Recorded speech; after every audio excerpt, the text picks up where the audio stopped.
So, we will now discuss the final pre-boards para, ano naman, para, alright. Good evening guys, good morning or good afternoon kung kailan mo ito papanoorin. So, we will now discuss the final pre-boards para, ano naman, para at least you have an idea of how well you did. Okay? Or at least magkaroon kayo ng idea kung paano sinasagutan yung mga bagay na to. Para, syempre, may dagdag kaalaman or better kung ma-reaffirm lang yung kaalaman mo naman talaga. Alright? So, let's begin.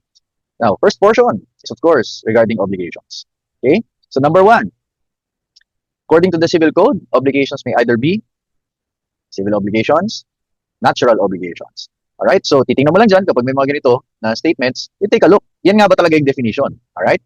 So, these two, so itong dalawa, yan mismo yung definition na binigay ng batas. So, according to our Civil Code, guys, essentially, dalawang klase ang obligation mo. Alright? Natural at civil. Yung civil obligations, guys, yan yung pinag-uusapan natin. Alright? Yan mismo yung pinag-uusapan natin. While yung natural obligations naman, most of these things yung prescribed na kasi. But we still need to recognize those things kasi kawawa naman yung on the other end of the obligation, di ba? Kasi prescribed na pero may nangyari pa rin. But then, hindi naman pwede na bigla mo lang babawiin yung ginawa mo. Alright? But the point here is, dapat alam mo yung definition nilang dalawa. Alright?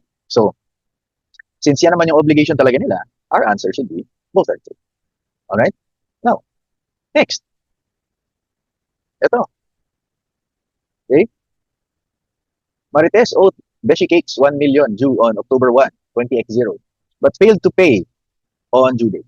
Beshi Cakes sent a demand letter to Marites giving her 5 days from receipt within which to pay. 2 days after the receipt of the letter, Marites personally offered to pay in a manager's check. So, ibig sabihin, may demand letter, tapos, manager's check ang tinry niyang ibayad. Yan yung in-offer, yan yung tinenter. Okay? Refused to accept. Alright? So, may Marites obligation be considered extinguished.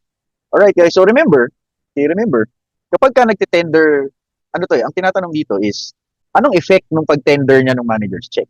Alright? Now, ang tinitingnan natin is kung naintindihan mo natin yung concept ng tender and consignation. Diba? Tender of payment and consignation. Now, remember guys, normally, magka-combo yan. Okay? So, dapat may tender, tapos may consignation after.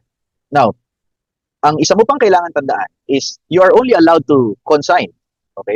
Magpo-proceed ka lang sa consignation if walang valid justification yung creditor na i-deny or not to accept your payment. Alright? So, dapat may justification siya. Okay? Dapat wala siyang justification para not to accept your payment.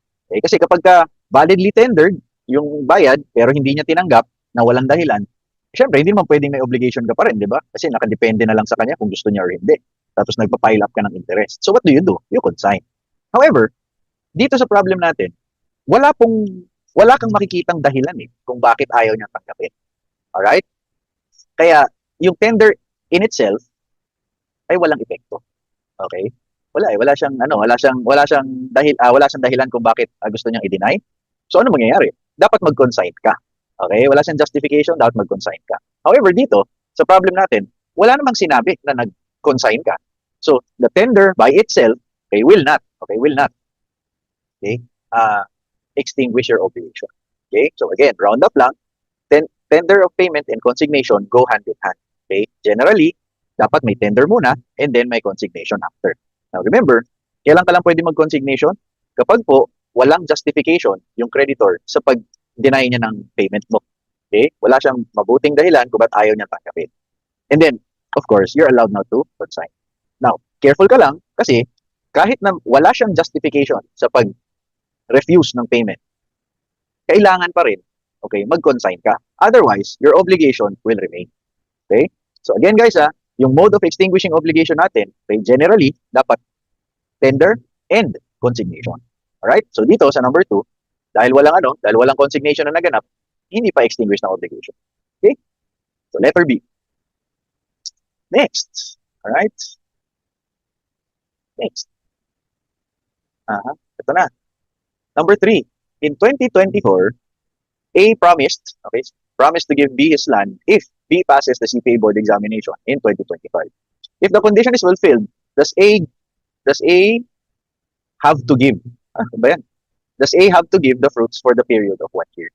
Okay, kasi syempre, suspensive ito, di ba? Suspensive. So maraming pwede mangyari dun sa lupa mo for 1 year. Right? So, promise to give, okay? Tapos, if passes the CPA board examination. So, ibig sabihin, suspensive condition ito kasi you can only demand for the obligation if you pass. Alright? Now, the answer here is, okay, so you have to take a look at Article 1187. Okay? Yung effects of a conditional obligation to give.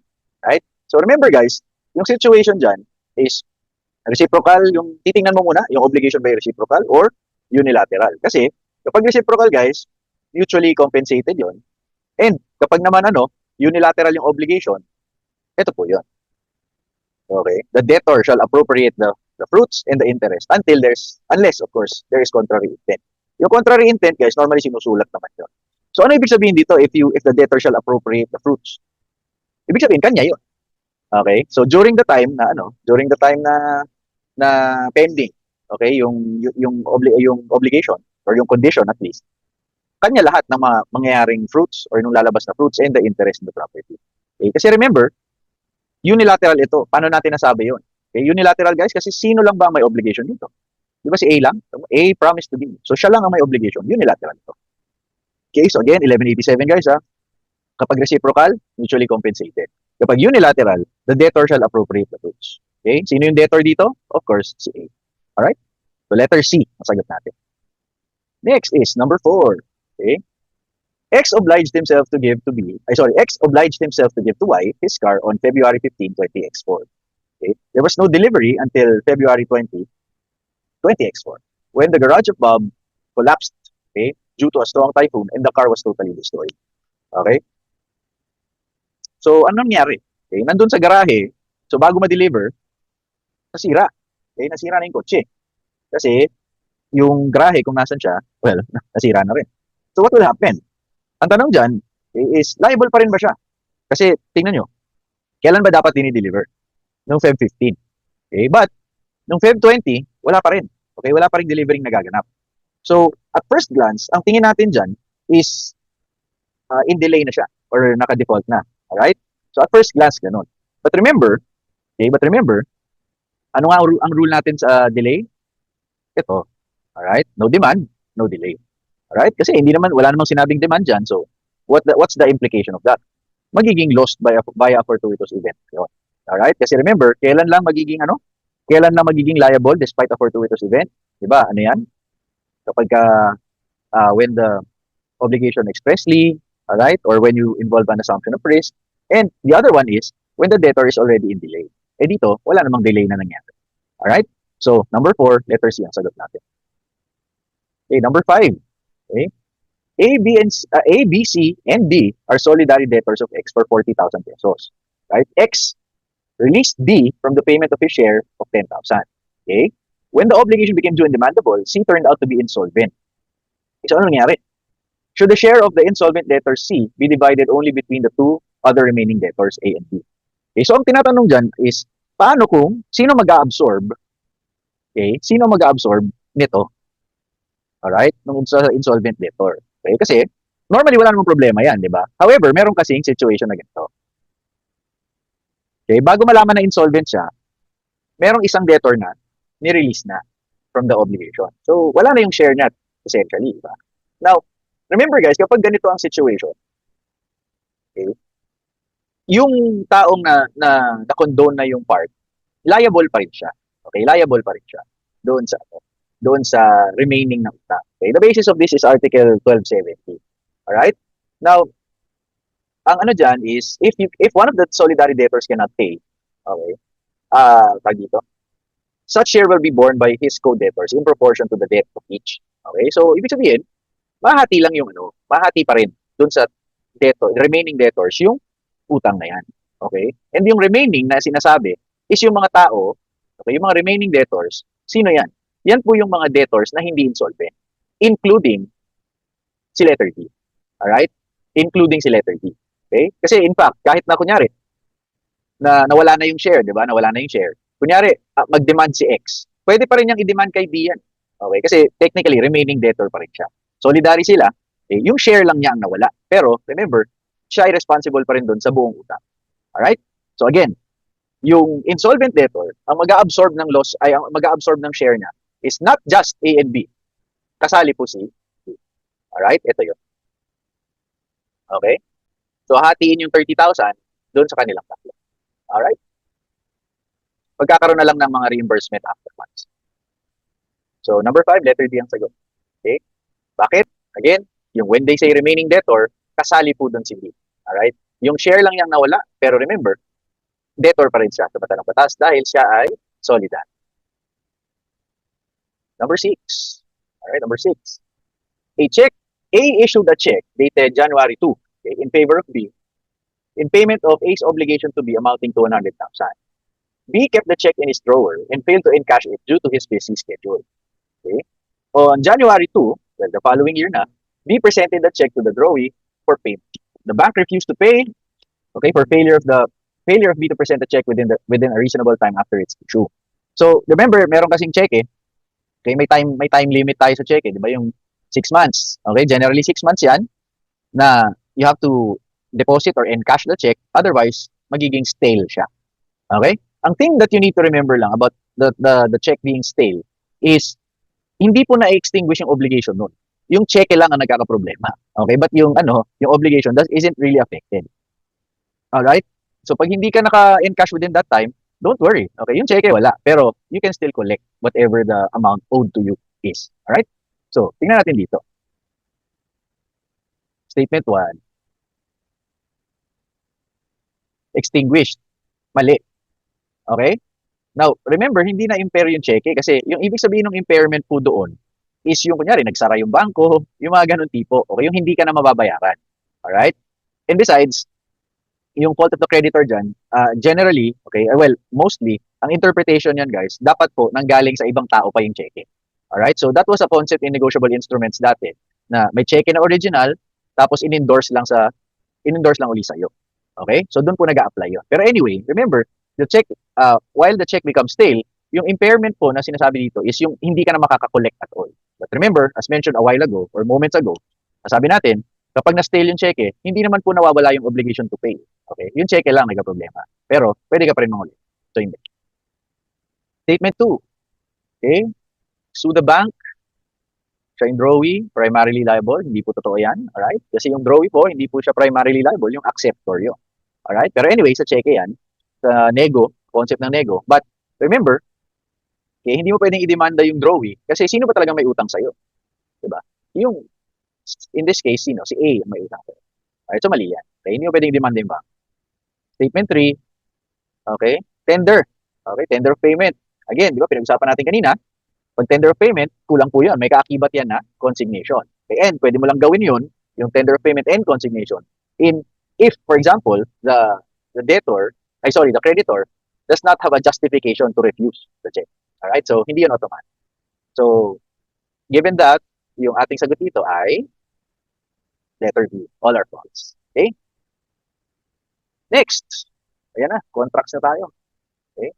Contracts naman. Sa contracts, guys, alright, M, a minor, okay, owns a unique necklace worth 200,000. Okay? G, the guardian, okay, by means of fraud, induced X, another minor, to buy the ring for 150. Okay? So, X did so, and G effected the delivery to X. The contract is not in writing, okay, which is correct. So, anong tama? Now, dito, guys, necklace at saka ring. Okay, so nagkamali lang. So anyway, may thing na binenta. Okay, sorry. Okay, yung necklace, yung ring ang ibig sabihin. Alright? Tensya na. Okay, tensya na. Try nating kulay. Okay. Ayan. So yung necklace po, ang ibig sabihin nun, yan yung ring, ha? Okay, yan yung ring. Okay? So anyway, so ano nangyari? Binenta. Okay, binenta. Sino nagbenta? Yung guardian. Okay, the guardian sold. Okay. So, what happened? Now guys, pag mga ganitong multiple instances, you have to take a look. Okay? You have to take a look and discern kung alin ba yung nag-a-apply sa situation natin. Kasi, baka ang isipin mong una is, ito, the guardian sold 200 tapos 150. Alright? So, anong ibig sabihin nun? Okay? Hindi siya pwedeng resisible. Okay? Hindi siya pwedeng resisible. Bakit? Kasi dapat more than. Diba? More than one-fourth. Eh, hindi naman more than one-fourth. Yan, sakto. Alright? Now, voidable. Okay, voidable. Okay? So, voidable po, okay, ito, hindi pwedeng unenforceable, okay, kasi not in writing, okay? Hindi siya pwedeng unenforceable. Bakit? Kasi may partial na. Okay, may partial performance na. So, hindi pwede yun. Okay? And next, ito pong letter B. X can only ask for annulment within 4 years from discovery of the fraud. Ay, hindi po. Alright? Hindi pwede. Bakit? Kasi, remember, kailan ba pwedeng magpa-annul yung minor? Ay, mag-file ng annulment yung minor. Alright? Hindi po from discovery yung kanya.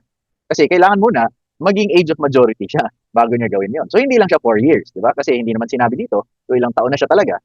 Ang reckoning point niyan, sisimulan mong bilangin the moment maging ano siya, the moment maging maging capacitated. Okay? Meaning maging 18 years old na siya. Alright? So, mali yung D, false yung D, false yung C, false yung B. Ang natitira na lang is yung A. Yes, it is voidable kasi may fraud, di ba? May fraud naman talaga. Okay? But, syempre, yung person responsible for the fraud, hindi niya pwedeng ipa-annul yung case. Alright? Hindi pwede. So, ayan. Diyan tayo magtatapos. Number 1, sa contracts, letter A po ang sagot. Number 2, okay? Sa contracts natin, number 2, relativity. Okay?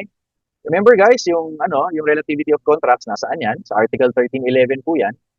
Okay? 1311 ng Civil Code na essentially, sinasabi, contracts take effect only between the parties, their heirs, and the signs. Okay? So, ano ibig sabihin nun? Yung contract ay effective lang sa inyo. Okay? Generally speaking, kung sino lang yung parties to the contract, or yung kung sino yung magmamana, or kung kanino binenta, okay, or kanino binenta yung contract, sila lang yung affected. Alright? So, third persons are generally not affected by your contracts. Maliban na lang, saan? Okay?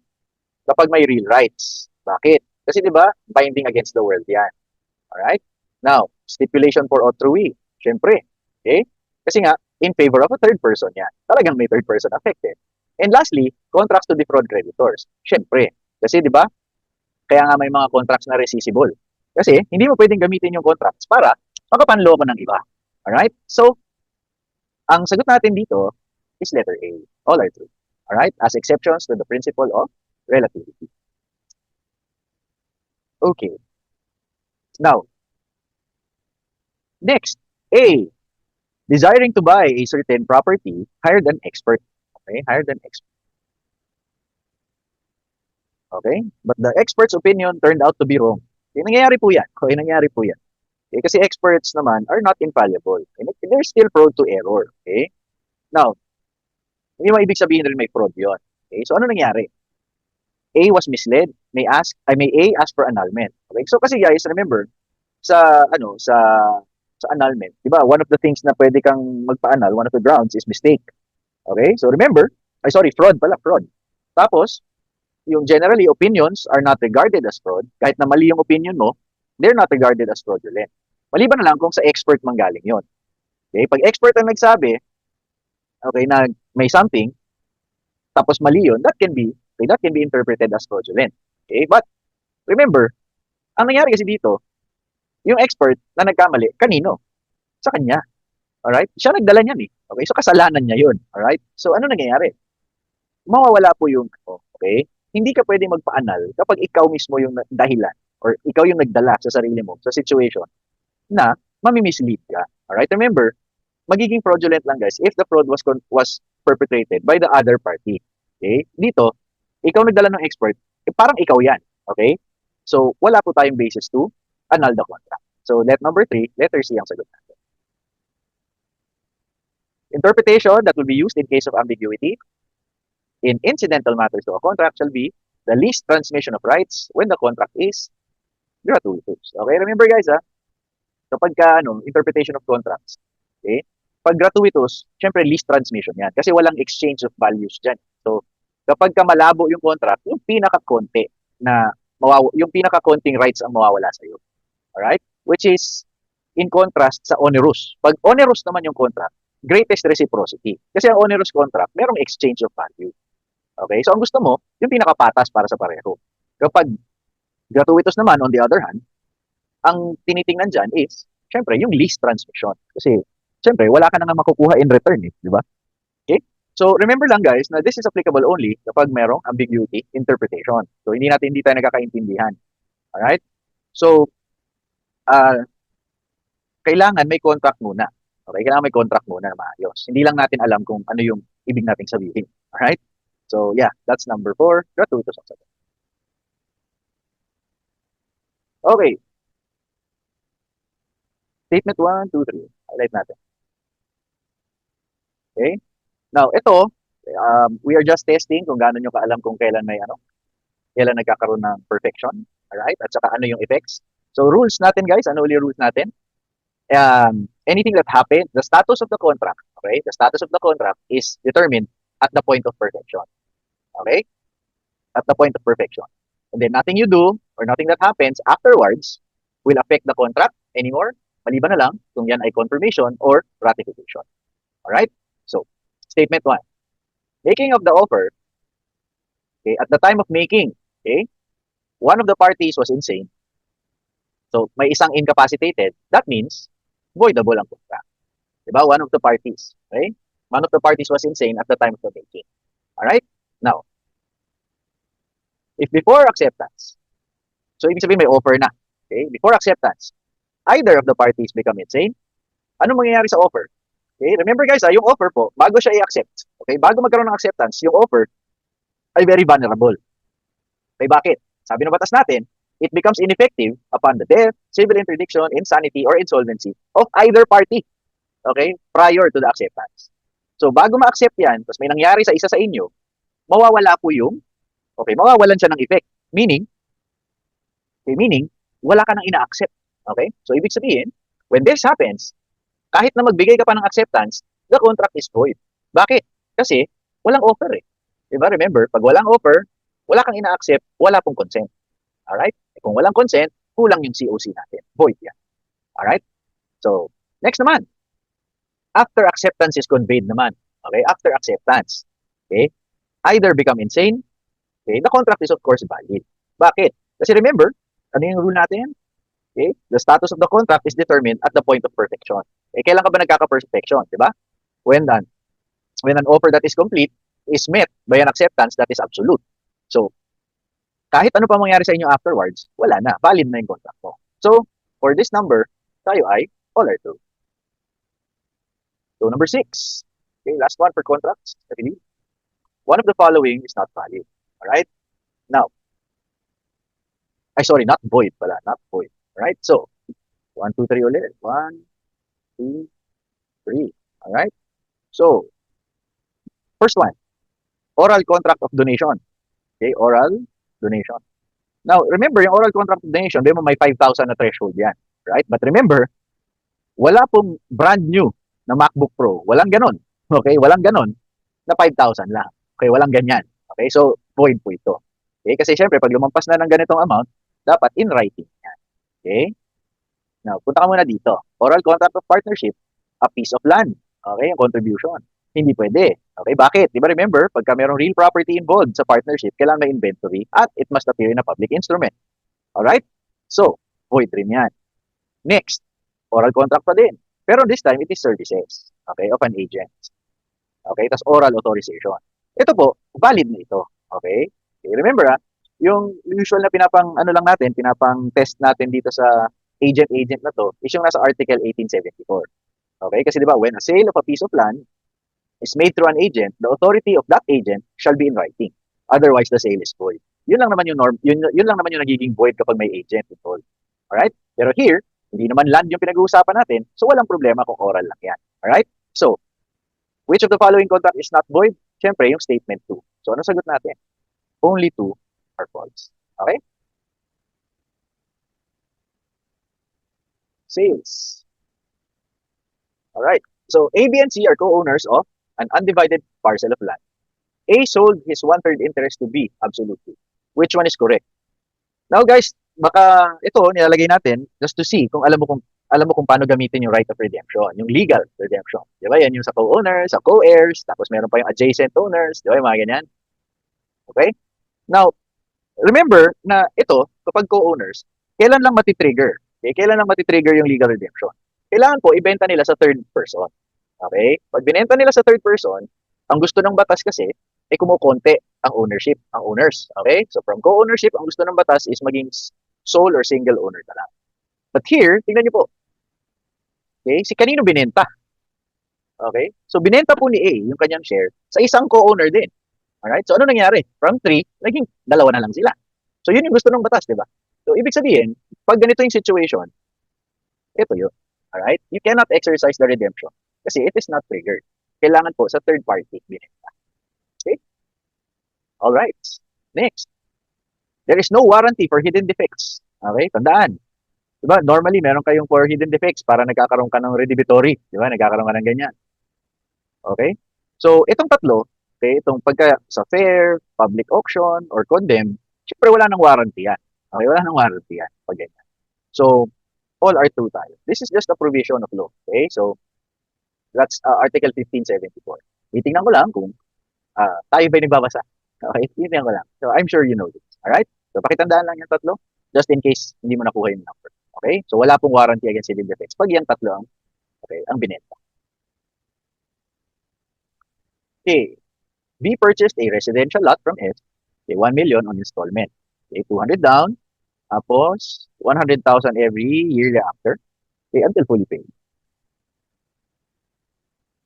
Okay, defaulted. First installment. Okay, grace period. Okay. And the cash surrender value.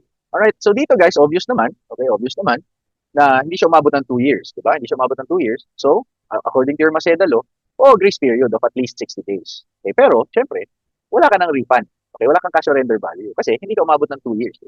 Alright, so that's number 3. Okay? So, ano lang guys be mindful lang, bilangin mo kung naka 2 years na. Kasi yun po yung reckoning point. Okay? At least 2 years, nagkakaroon ka ng cash surrender value. Pag any term shorter than that, wala po. Okay? Pero, yung grace period, laging meron yan. Okay, laging meron. So, letter A. Next, credit. Okay, credit naman. Automatic appropriation upon default. Alright? Of course, alam natin yan. It is this, yung impacto. The impactum commissory. Okay? Ang keyword po dyan, automatic. Okay? Automatic ha. So, pag default, transfer agad ng property. Okay? Yun po yung bawal. Okay? So, automatic ha. Automatic. Number 2. Okay? X-Bank borrowed 100 million from ABC Corporation, giving its warehouse by way of real estate mortgage. X was not able, yung banko, okay, yung banko was not able to pay and ABC Corporation extrajudicially foreclosed the mortgage. How long is the redemption period? Now, ang sagot natin yung 1 year. Okay, bakit? Okay, bakit 1 year? Remember guys, yung, di ba, I'm sure yung iba sa inyo itong sinagot. Okay, yung 3 months, 3 months. Now, remember, ito, yung 3 months na to will only apply kapag baliktad. Kapag yung creditor or yung lender ay bangko. Okay, tapos juridical person yung borrower. Dito sa situation natin, take a look. Okay? Yung bangko po ang borrower. Okay, binaliktad lang. Okay, binaliktad. So kapag ganyan ang situation, we apply the regular rules. Kapag extrajudicial foreclosure, 1 year. Okay, bakit? Again, bakit? Kasi dito po, yung bank ang borrower. Okay? Mag-a-apply lang itong 3 months na to kapag yung bank ang lender. Okay? Tapos juridical person yung borrower. Dito, yung bangko po ang nanghirap. Alright? So we apply the ordinary rules of extrajudicial foreclosure, which is 1 year ka. Alright? So letter A ang sagot natin. Number 3. Okay, requirements lang. Essential requisites. So 2085. Okay, Article 2085. Now, of course, okay, tama ito. Okay, to secure fulfillment of a principal, tama. Okay. Okay, free disposal or legally authorized, tama. Ang mali po dito is yung number 2. Okay? Ano yung nagpamali dyan? Ito po. The pledgor or mortgagor may be third persons. Yung mga accommodation mortgage. Meaning, uutang ka, pero ang magsasangla ng property ay ibang tao. That's allowed po. Okay, that's allowed. Okay, so number 2, sa statement 2 natin, yung nagpamali sa kanya is this. Alright, ito. Okay, nagpamali sa kanya is this one. Okay? Bakit? Kasi under the law, third persons are allowed to become pledgors or mortgagors to loans of another person. Okay? So number 3, our answer is, of course, letter C. Okay? C. Alright. Next is truth in lending. Right? So tila. Siguro bonus round, okay? Siguro naman alam natin 'to, 'di ba? Disclosure statement, okay? Diyan mo kailangan ilagay yung mga required information, okay? Disclosure statement prior to the consummation of the loan. All right? So disclosure statement number one. Eh, yung iba, ano na yan? Well, although the other ones, pinifill out mo din, ini-execute mo din yan, but those are not required anymore. Okay? Or those are not compliant with the law by themselves, kailangan may disclosure statement. All right? So number two, if there is non-compliance with the regulatory requirements, okay? So if there is non-compliance with the regulatory with the regulatory requirements of the Truth in Lending Act, what will happen? Okay? What will happen? Okay? Civilly liable, meron yan. Criminally liable, meron din yan. Alright? What will not happen is this. Okay? Hindi. Yung loan, hindi po maapektuhan yan. Remember, yung Truth in Lending Act, ang problema lang dyan is yung yung sa interest portion or yung mga finance charge. Alright? Pero yung contract itself, wala pong epekto yan doon. Alright? So, ang sagot natin dito is letters. Alright? Okay, BP22. Okay, and estafa.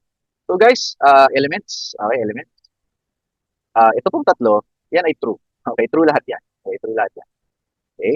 So, ano lang naman yan, enumeration. So, guys, true yan lahat. Okay? So, issuing, knowledge, at saka yung.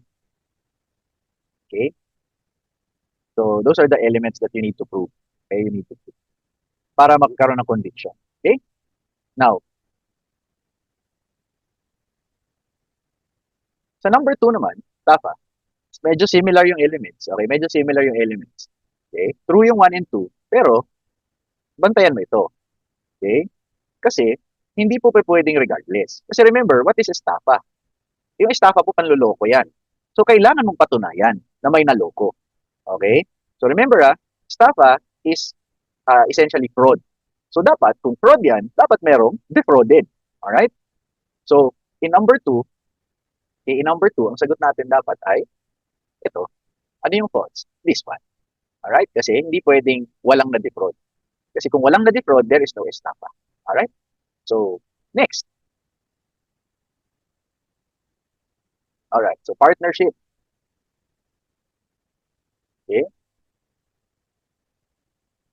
X is the managing partner. Okay, managing partner. Okay.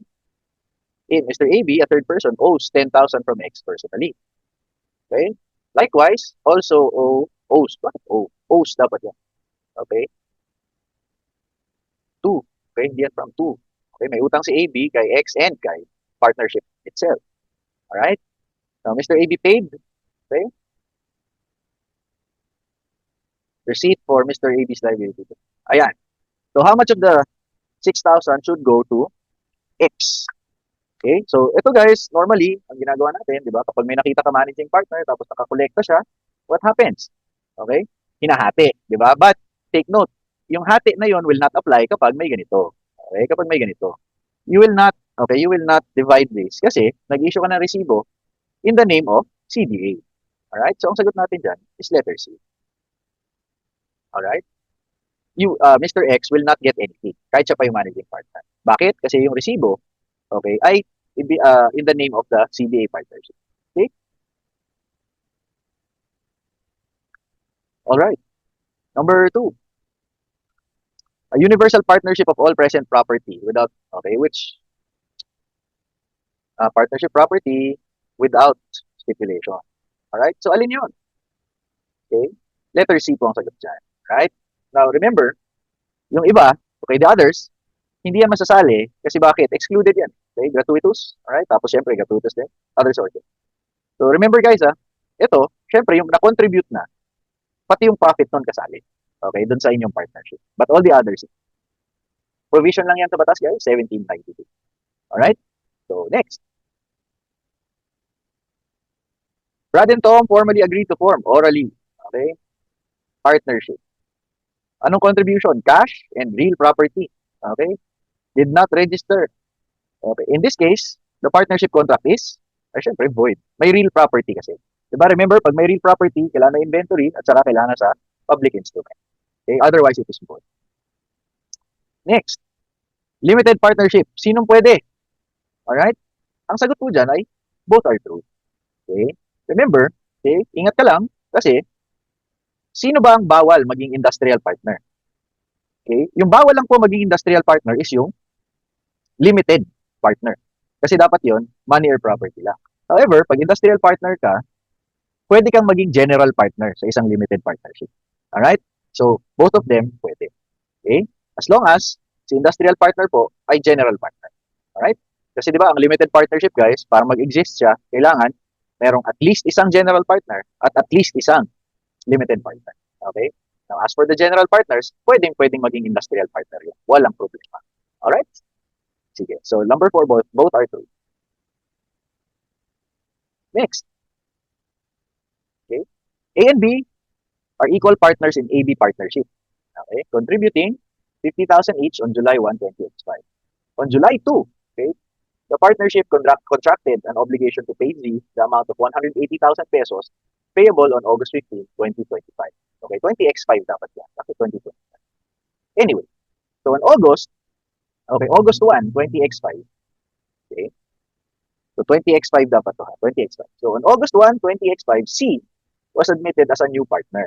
Okay, C contributed 50,000. How shall the obligation be paid? Alright. So, ang ano mo dito, ang titingnan mo dito is yung Article 1826. Alright? So, mababayaran niya. Yung new partner is liable only for, okay, liable only doon sa previously contracted debts up to the extent of the contribution. Okay? Meaning, kapag naubos yung 50,000 niya sa pambayad, okay, pag naubos yung pambayad, naubos yung 50,000 niya doon sa pambayad, hindi na po pwedeng singilin sa kanya yung deficiency. Alright? So remember ha, ang liability ng new partner para sa old debts ay hanggang sa extent lang ng contribution. Alright? So in our case, 180, syempre, okay, babayaran yan using yung tig 50 nila. So 100 dito plus 50, 150. Tapos yung matitirang 30,000, hindi mo na pwedeng singilin si C. Kanino na lang yun mapupunta? Sino na lang magbabayad nun? Kay A and B na lang, doon sa old partner. Alright? So, ang sagot natin dyan is this one. Okay, si C hanggang 50K lang. So silang dalawa, yung original 50K nila, plus, i-divide nila equally yung 30,000 na remainder. Alright? Now, remember yung new partner, yung liability niya for the old debt is only up to the extent of the contribution. Okay? Ngayon, kung gusto mo siyang gawing liable, okay, ng buo, kailangan may stipulation yun. Okay? Pag walang stipulation, hanggang dyan lang ang liability niya. Okay? For the old debts, hanggang dyan lang. Unless there is a stipulation saying otherwise. Alright? So, ito naman. In relation to the distribution of partnership profit and loss, consider the following. Okay? Excluding the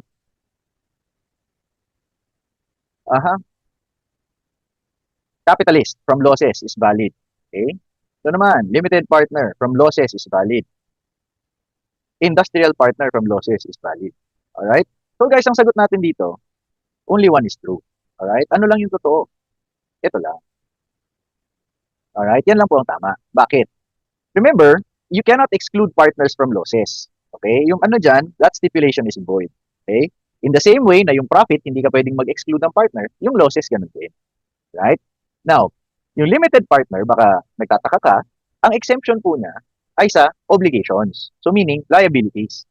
Meaning yan, kapag naubos yung assets ng corporation, okay, tapos may natirang liabilities, hindi po siya kasali doon sa magbabayad ng deficiency. Alright? Wala na siyang pakialam doon. Alright? So hindi po sa losses. Sa obligation siya. Okay? Excluded. Okay? Obligations. Alright? But, with regard to an industrial partner, exempt talaga from losses yan. Okay? Kahit di mo i-stipulate, exempt siya from losses. Now, what can you do? Pwede mo siyang isali sa losses by stipulation. Walang problema yon. Alright? So once again, ito you cannot exclude partners from share in the losses. Hindi pwede. Even the limited partner, okay, is mandated or is obligated to share in the losses. Now, the limited partner is not liable for obligations. Alright? Now, on the other hand, yung industrial partner naman, okay, the industrial partner is actually excluded from losses. Okay? Nasa batas yun. Okay? So, kahit walang stipulation, excluded talaga siya. Okay? Now, what you can do is isali siya. Yun, pwede rin yun. Okay? So, number 6, ang sagot natin, only one is true. Alin lang? Ito lang. Alright? Alright. So, dito naman. Corporations. Right? So, dito, okay, in case of delinquent share, when a dividend is declared by the board of directors, okay, statement 1, Cash dividend shall be applied to unpaid subscriptions plus expenses. So, syempre, tama yun. Alright? Diba? Alam natin yan. Remember delinquent. Okay? Sorry. Hindi yan. Okay? Delinquent po delinquent. Okay? Nangyayari lang to kapag delinquent na yung share. Okay? Nangyayari lang kapag delinquent na ang share. Okay? Now, next, stock dividend withheld. Tama naman yun. Alright? And lastly, property dividend not affected. Okay? So remember that guys, pag delinquent shares, pag cash, okay, pag cash dividend, unpaid, apply siya. Pag stock dividend, withheld until bayaran mo. Pero pag property dividend, wala pong epekto yun. Alright? So that is a provision of law, of course. Section 42 kung interested ka. Alright? So ang sagot natin dito, all are true. Okay? Next. ABC Corporation issued redeemable shares. Alright? Redeemable shares. Under the terms of the issuance, they shall be redeemed at the end of 10 years from the issuance of date at par value plus a premium of 10%. Okay? Normally naman ganyan guys, may liquidation value siya. Alright? Kasi syempre kung same amount lang, ay matatalo ka sa inflation. Matatalo ka sa inflation. At saka bakit ka bibili niyan? Diba? Deposit mo na lang sa bangko. Alright? But anyway, so consider the following. ABC would need unrestricted retained earnings to redeem. Okay? Hindi po yan totoo. Alright? Bakit? Kasi Section 8, di ba? Remember, ang ano yan ay regardless of the existence of unrestricted retained earnings. So pwede. Theoretically pwede. However, guys, I think the SEC has corrected this, has some safeguards for this already. Kapag daw may ganyan ka, redeemable shares, you're actually required to set up a redemption fund. Diba? Similar siya dun sa ano nyo, I think sa FAR yun, yung bond redemption fund. Okay, yung sinking fund, yung mga ganyan. Yon. This is an example na required ka by law na mag-establish ng sinking fund. Alright? Para ma-redeem mo yung shares na yun. Okay? Now, so, false, false ito kasi hindi mo kailangan. Okay? Not allowed. Mali yun. Okay? Pwede. Meron sariling provision yan eh. Okay? So, if you're interested, that is Section 8 of the Revised Corporation Code. Alright? Now, shall enjoy a preference over creditors. Mali rin yan. Bakit? Kasi remember, yung redeemable shares, equity pa rin naman siya. Okay? Equity pa rin naman. Although, di ba, syempre, meron kayong ibang treatment dyan sa FAR, di ba? But still, equity yan. Babayaran mo muna. Or dapat mabayaran muna pa rin yung mga creditors mo. Okay? So, ayan lang. So, all of these things are, syempre, false lahat. Okay? So, remember Section 8 ito ng Revised Corporation Code. Now, OPC. Okay, one-person corporation are not allowed. Okay, not allowed except. So, ang tanong lang, sino yung pwede? Okay, syempre ito. Alright? Now, remember, one-person corporation, guys, sino ang pwedeng incorporator niyan? Isa lang diba? Isa lang. Sino lang pwede? Natural person, a trust na irrevocable, or an estate. Okay? So, estate, trust, or natural person. Yan lang po ang mga pwedeng maging incorporator ng OPC. Alright? So, all the others, ano naman yan? Talagang hindi sila pwede maging a bank, an insurance company, or a professional for the purpose of exercising a profession. Alright? So, number 3, estate po. Okay, a vacancy in the board of directors, so vacancy. Okay. Remaining directors constituting a quorum, except. Okay, so may vacancy, may quorum pa. Alin yung hindi pwede? Okay, alin yung hindi pwede na yung directors ang mag-fill up. Now, remember guys, ito po. Okay, pag increase in the number of directors, meaning nagka-amendment yan, di ba? Nagkaroon ng amendment sa Articles of Incorporation mo. Dapat ang nag-fill up niyan, yung mga shareholder. Alright? So, itong vacancy na to, okay, dapat yung shareholders po ang mag-fill up. Alright? So, alin? Yung increase. Alright? Nasa provisions lang yan, and I'm sure nasa mga listahan nyo yan. So, please remember this. Always po ito always na stockholders ang nag-ano. Alright. So, number 5. OPC. Okay? So, guys, sa OPC po, okay, sa OPC, okay, sa OPC natin, medyo may strange na dyan, kasi mag-isa ka lang, diba? Mag-isa ka lang. So, remember mo lang, in an OPC, guys, automatic po. Okay, automatic na si president, si single shareholder yan. Wala pong election na mangyayari. It is automatic. Alright, automatic yan Automatic po. Alright, so ito pong statement 1, false yan. Okay, bakit? Hindi ka na mag-i-election kasi nag-iisa ka lang eh. Ikaw na kagad yung single shareholder. Ikaw na kagad yung president. Alright? Now, Ano pa yung mga medyo weird sa OPC? Okay, ito po. Ito ay true ito. The president may be the treasurer at the same time. No problem. Okay, di ba remember dun sa ordinary corporation natin, hindi pwede mangyari yan, di ba? So the two persons may be any officer except that the president cannot be the treasurer and the secretary cannot be the president at the same time. So hindi pwede. All right? But in an OPC, pwede. It's just that kailangan mo mag-file ng bond. Okay? Now, question. Pwede bang maging president and secretary at the same time? Okay? Sa one-person corporation? Hindi po. Okay? Hindi rin. Hindi pwede. Kasi in a one-person corporation, meron po diyang meron diyang duties yung secretary kapag nawala na yung single shareholder. So hindi pwedeng siya rin ang president at the same time. Okay?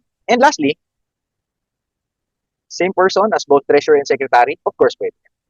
Walang problema. Okay? So ano lang yung false dito? Ito. Kasi wala pong election na magaganap, automatic yan. Alright? So only one is false. Number 6. Brad sold all his shares to Lester. Okay? 99%. So as the new owner, reorganization, separation of all employees. Okay? Statement is most accurate.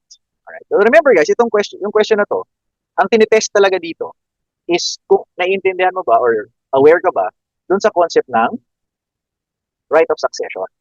Okay? Kasi di ba, remember, yung right of succession guys, regardless of how many times ownership changes, the corporation remains the same. Okay? In contrast sa partnership, na kapag nagkaroon ng changes sa partners, dissolved. Okay? Dissolved kagad yung partnership mo, extinguished yung contract mo kagad. Dito, sa corporation, or in the context of a corporation, hindi po. Kahit na 1 million times magpalit yung owners in the span of, kunyari, 1 minute, hindi pa rin. It's the same corporation. So, ano ibig sabihin nun? Ito po. Okay? Oops, sorry. Ito. Alright? So, despite the change, okay, hindi mo pwedeng tanggalin yung mga empleyado. Okay? Bakit? Kasi, sa mata ng batas, sino ba ang employer ng mga yan? Okay? Sa mata ng batas, guys, sino ba ang employer ng mga employees na to? Okay? It's not you. It's not the owner. It's the corporation itself. Wala namang nangyari sa corporation, di ba? Kahit nga ilang beses. So, ibig sabihin, you cannot consider them as separated. Remember, guys, sa batas natin, if you remember our discussion on labor, meron tinatawag na security of tenure. Okay? Pwede ka lang masisante for just or authorized causes. And this one, change of shareholders, hindi po authorized, hindi po just cause yan. Okay? Wala. So, sa mata ng batas, nothing happened with the employer. So, ibig sabihin, hindi mo pwedeng sisantihin ang mga empleyado. Okay? So, letter B. Next. Alright? Will not require. Okay? Will not require approval. Okay? Lahat po yan kailangan. Okay? Kasi di ba yan yung mga majority, 2/3 of the OCS. Yan yung mga yan eh. Okay? Except ito. Yung officers of the corporation, power na yan that is exclusively exercised by whom? Siyempre, the board of directors. Okay? So, the board na yan. Hindi na nila kailangan ng consent or ng participation ng shareholder. Okay? So, letter D. Number 8. Okay? 7, shareholders. Okay, 7. Concurrently members of the board. Okay, special meeting. Attended by 4. Unanimous voting. Okay, tapos, sino ano? For what? Treasurer. So, officer. Alright? So, statement 1. Meeting ba ng ano to? A special meeting of the directors. Okay, so, anong nangyari? Panglito lang yung concurrent, pero meeting ng directors, di ba? So, pag meeting ng director, guys, tama naman, di ba? Anywhere. Okay, even outside the Philippines. Alright? Yung may limitation lang as to where the meeting should be held, ayan po ay applicable lang saan? Kapag kayo ay shareholders. Okay? Pero pag directors, wala sila kung saan nila gusto mag-meeting. Alright? So, yan ay true. Next. Quorum. Okay, quorum. Diba remember, ang quorum po sa meeting ng board of directors ay majority of the directors as stated in the articles of incorporation. Okay? So, ito yan. Okay? So, wala namang sinabi. So, sila yon. Okay? Ilan to? 1, 2, 3, 4, 5, 6, 7. Okay, 7. So, 7. Ang quorum natin, majority of 7 is what? Okay, majority of 7 is 4. Okay? Now, ang nangyari dito, 7 ba ito? Yeah, 7. Okay, 7. So, majority of 7 is what?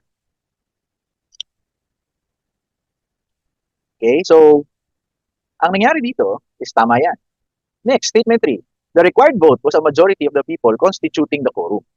Alright. So dito guys, ito dapat yung sagot natin na false. Okay? Only two are true. Okay? False to. Okay, false to. Bakit? Kasi kapag mag-elect ka ng officer, ano dapat? Majority of all directors. Okay? Majority of all directors.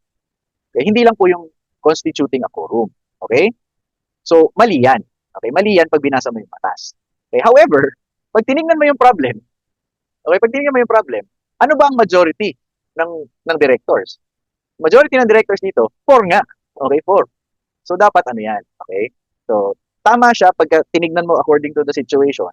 Pero pag binasa mo yung batas, magiging mali. Kasi yung wording lang. Dapat kasi kapag election of officers or appointment of officers, yung voting requirement ay majority of majority of all the directors naman. Alright? So itong number 8, pwede namang i-bonus na lang natin to. Okay? Kasi again, ano ba yung majority of all the directors? 7 din eh. Okay, 7 din. Alright? Pero kaya lang natin ginagawa itong false kasi according to the wording of the law, dapat majority of all directors yan. Hindi po yung majority of people constituting the court. Alright? So please make sure that you understand the difference. Alright? Kasi election ng officer ito, majority of all ang kailangan. Okay? Sige. So next is number 9. Corporate secretary, ay siya lang naman yan. Okay? Koda lang. Okay? Remember guys, out of everybody, si secretary lang yung required na citizen. Okay, siya lang. Pero yun nga lang, at the same time, dapat resident. Okay? So, resident and citizen naman. Pag corporate, secretary. Okay? So, number 9 is letter E. Number 10. Okay? Para kita yung buo. Okay, Brad subscribe to 10,000 shares. Okay, subscribe. Paid only 25%. No call has been made, so hindi pa nagiging delinquent. No call has been made, hindi pa to delinquent. Okay, hindi pa siya delinquent. Tapos, how many shares are entitled to vote? Okay? Now guys, pag ganitong situation, as long as hindi ka pa delinquent, all your shares, kahit di pa bayad, no problem. And in fact, considered nga outstanding na yan, di ba? According to our corporation code. So shares guys, even if unpaid, are entitled to vote already. And in fact, pwede rin sila makareceive na ng dividends. Alright? So as long as hindi pa to delinquent shares, walang problema. Okay? So letter D. Next. Ito naman, subscribed. Okay, was not able to pay, declared delinquent. Ito naman, delinquent siya. Okay, delinquency sale, no bidder, except the corporation. Okay, so how many shares will Brad get? Now dito guys, wala na. Ay, mali. Okay, wala na. Bakit? Remember guys, kapag yung corporation po ang nag-bid, okay, normally kasi normally sa delinquency sale, di ba naghahati yan? Kung ilan yung, kasi ang highest bidder is the one who tenders or offers the entire price for the least number of shares. Alright? So, pwedeng mangyari na yung binayaran yung mga shares ay mahati doon sa highest bidder at yung iba matitira kay Brad. Okay? Now, that is not the case kapag yung corporation po ang bidder. Kapag yung corporation ang bidder, lahat mapupunta in the name of the corporation already. Okay? So, pakitandaan lang po yan ha. Kapag may delinquency sale, tapos yung corporation lang, wala na pong mapupunta kay delinquent shareholder. Okay? Mapupunta na lahat kay corporation. Okay? So, number 11, sagot natin, none. Okay, generally, as a rule, term of the trustees is 3 years. Alright? So, remember pakitandaan lang mabuti. Pag director, 1 year. Okay? Kapag trustee, 3 years. Okay? Tapos kapag director ka sa cooperative, 2 years yan. Okay? So, pag trustee guys, trustee, 3 years po. Pag director, 1 year siya. Director ng corporation is 1 year. Okay? So, CVPI. Okay, CVPI. So ito po yung private corporation na medyo, syempre, na vested with public interest kasi merong mga corporations na essentially guys, they have access to public funds. From the funds from other people. Alright? So, anong nangyayari? Binibigyan ng additional safeguards. Kasi syempre, hinahawakan nila yung pera ng ibang tao. And in fact, nangunguha sila ng pera ng ibang tao. So, kailangan medyo mas may safeguards ng konti. And what are those safeguards? Ito po. Independent directors, okay, must be at least 20%. Tama. Compliance officer, okay? So remember, yung compliance officer, guys, normally, wala namang ganyan. Or, yung corporate secretary na rin naman ang gumagawa niyan. But in a corporation vested with public interest, may separate po na kailangan mo i-elect. Okay? So, the last one, okay, ito, paki-note ito. Okay, paki-note yan. Okay? Bakit? Normally po, okay, normally, right, normally, para maging trustee, or para maging director or trustee, normally, okay, kailangan member ka or shareholder ka. Okay? Now, this one is an exception. Kapag vested in public interest yung non-stock corporation, the independent trustee need not be a member. Okay? So medyo kakaiba yan. Okay, medyo kakaiba. Kasi again, anong general rule natin? One of the basic requirements of a trustee and a director is kailangan nilang member or direct or member or shareholder. Now that one does not apply kapag yung corporation mo, non-stock, non-profit, tapos vested in public interest. The independent director need not be a member of the corporation. Okay? The independent trustee need not be a member. Okay? So pakitandaan po yan. Alright? So number 13, the answer is letter C. Okay? Next natin is ito. Okay? Subscribe to subscribe to 10,000 shares, paid 50%. Okay? Tapos, ask the corporate secretary para magkaroon ng certificate doon sa bayad na.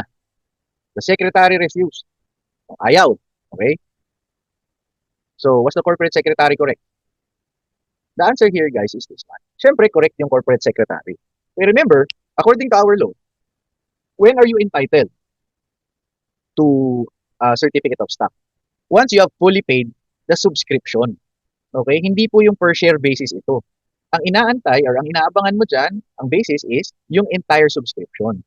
Bago ka ma-issuehan, okay, ng share of stock, ng certificate of stock, you need to pay the entire subscription. Eh magkano bang sinubscribe niya dito? Or ano bang sinubscribe niya? Di ba 10,000 shares? So kailangan mabayaran muna niya yung buong 10,000. Alright? That's also an application of the concept of indivisibility ng subscription agreement. Alright? So again full payment, not per share, not of the per share basis, but of the entire subscription. Doon ka lang magiging. Okay? Next. This type of vacancy na naman, remaining directors, quorum. Okay? So, alin yung pwede? Yan, pwede. Kasi remember, yung removal, expiration of the term, at saka yung increase in the number, yan po ay shareholders ang gumagawa. Okay, shareholders. Especially letter B, hindi po pwedeng yung director. Okay? Kasi, well, yung removal tsaka expiration, alam nyo naman yun, di ba? Ito pong letter B, kaya yan yung na-mention yata natin kanina. Ito po, shareholders din ang gumagawa. Kasi nagkaroon ng amendment nito. Okay? So, number 15, letter C Okay, number 16. Consideration for shares. Of course, alam din natin yan. Di ba? Kahit ano, pwede. Dalawa lang naman ang bawal. Okay, ano lang? So, consideration, highlight natin. Tapos, except. Ano lang daw yung bawal? One is a promissory note. Siyempre, hindi pwede yon. What's the other one? Ito, future services. Services to be rendered. Future services. Okay? Sige. So, number 16, letter D. Alright. Number 17. The president is required to be the following, except, alin daw yung hindi niya kailangan. So, syempre, yung president, guys, ang requirement, dapat ikaw ay, director. Okay? Now, syempre, shareholder ka dapat kasi kailangan director ka. Now, remember, guys, ang director, tao yun. Okay? Hindi siya pwedeng corporation din. So, kailangan yung president ay natural person. Okay? So, remember, required daw na director ka. So, yung director, guys, automatic shareholder yun. Now, also, yung director ay expected na natural person yun. Hindi pwede na juridical person yung director. Okay? Kasi paano yun mag-iisip? Di ba? Wala namang sariling isip yan. Alright? So, ano lang yung hindi required? Ito. Wala na pong requirement na yun. Well, actually, wala naman talaga. Okay? Wala naman. Okay? For ordinary corporations, the president need not be a resident. And actually, for ordinary corporations, the president need not be a citizen. Hindi rin kailangan citizen yan. Alright? So, ang basic lang is director ka. Okay? Now, remember, ano yung pan-trick dito? Remember, guys, directors are always natural persons. So, directors of a corporation are always natural persons. Okay? Sige. So, number 17, letter B ang sagot. Okay, number 18. Okay? When bylaws are adopted and filed prior to the incorporation, which of the following is correct? Okay? So, prior. Okay? Ito naman yung rule na talaga ngayon. Okay? Essentially, sino yung mag-approve? Okay? Letter A po yan. Okay? All po, all. Okay? Remember, kapag prior, okay? Prior to incorporation, dapat yan ay signed by all incorporators. Kasi pag mayroong isang hindi pumirma dyan, hindi po yan tatanggapin. Okay? Sige. So, ayan. That is under Section 45. If you are interested, that is Section 45. Okay? So, next. Ito naman, si number 19. Distributed calling cards. So, as director. Okay? To several persons. In reality, wala namang ganun. Alright? So, may pinautang. Okay? Believing. So, naloko siya. Unable to pay, dinimanda. Alright? So, ano yung consequence? Now, guys, yung ganyan is of course our corporation by estoppel. Di ba? Corporation by estoppel yan. Now, remember, pag corporation guys by estoppel, wala namang corporation talaga. Okay? However, paano ang important lang dyan is paano ba ang liability? Okay? Kasi siyempre, may naloko kayo, tapos sasabihin walang corporation, alam nga namang walang magbabayad. Okay? So, anong liability dyan? Remember, you are liable as general partners. Okay? Anong point pag general partners? Eh di ba, kailan ba nagiging liable ang partners? Di ba? Only after exhaustion of the assets. Alright? So, assets. So, ibig sabihin, ubusin mo muna yung assets. And then, saka mo pupuntahan yung individuals para dun sa kulang. Alright? So, dito, anong sagot natin? Letter B. Okay? Kasi remember, general partners ang liability nila. Eh, sa general partnership, paano ang liability? The partners only become personally liable once the assets have been exhausted. So, ubusin mo muna yung 30, and then yung natitirang 20, yun ang hahatiin ni A, B, C, D, and E. Alright? So, for number 19, letter B ang sagot. Okay, 20. According to the Securities Regulation Code, okay, the term qualified buyers. Okay, sino daw? Okay, tama lahat yan? Magtiwala ka na lang? Okay, ito. Ito po ang mali. Okay, except.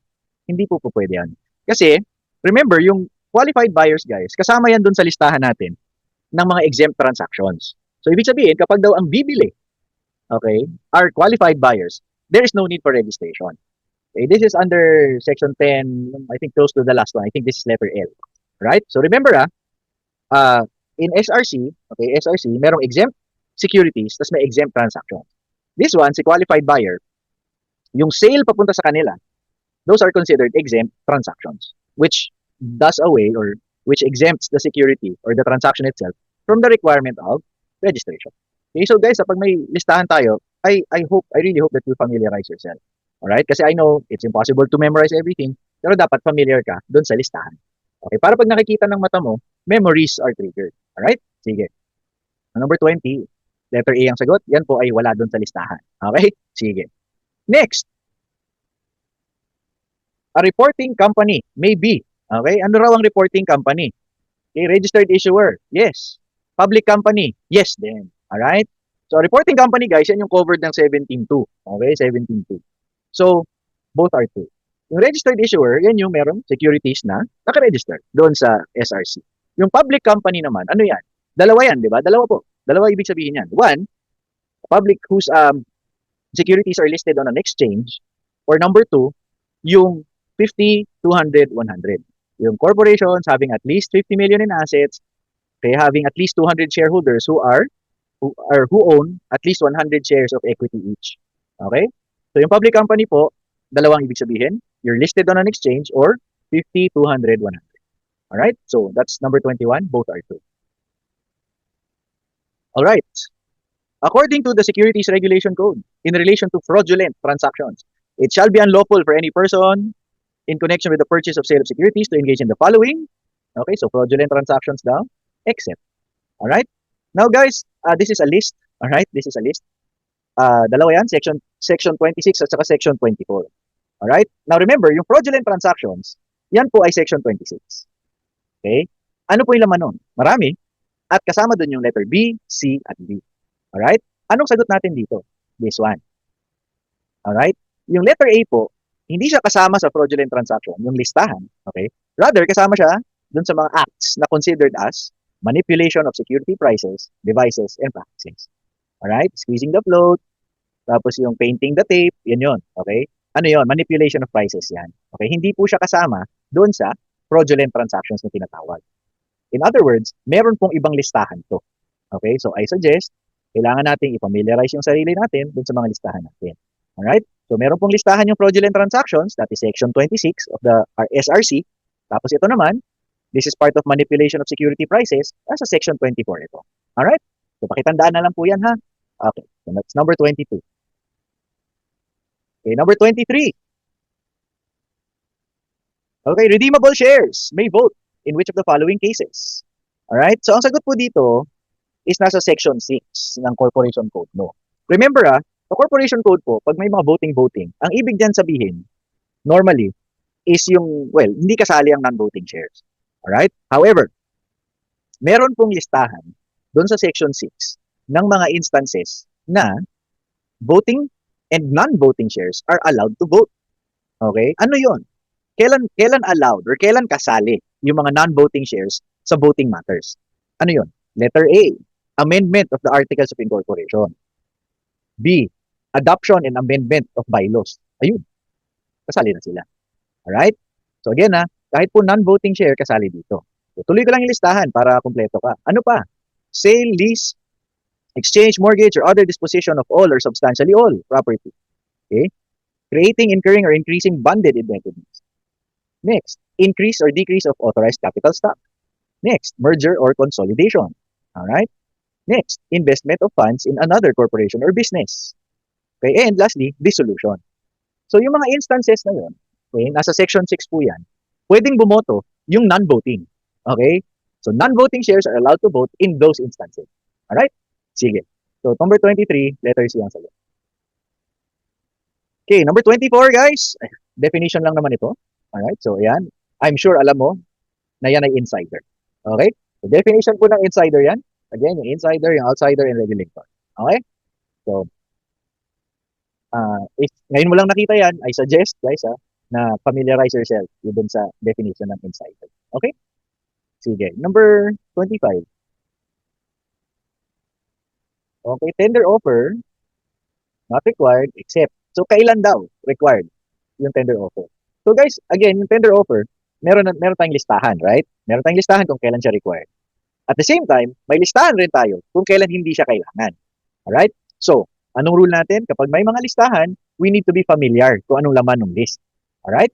So, here, okay, ano yung hindi kailangan ng tender offer? Or when is a tender offer not mandatory?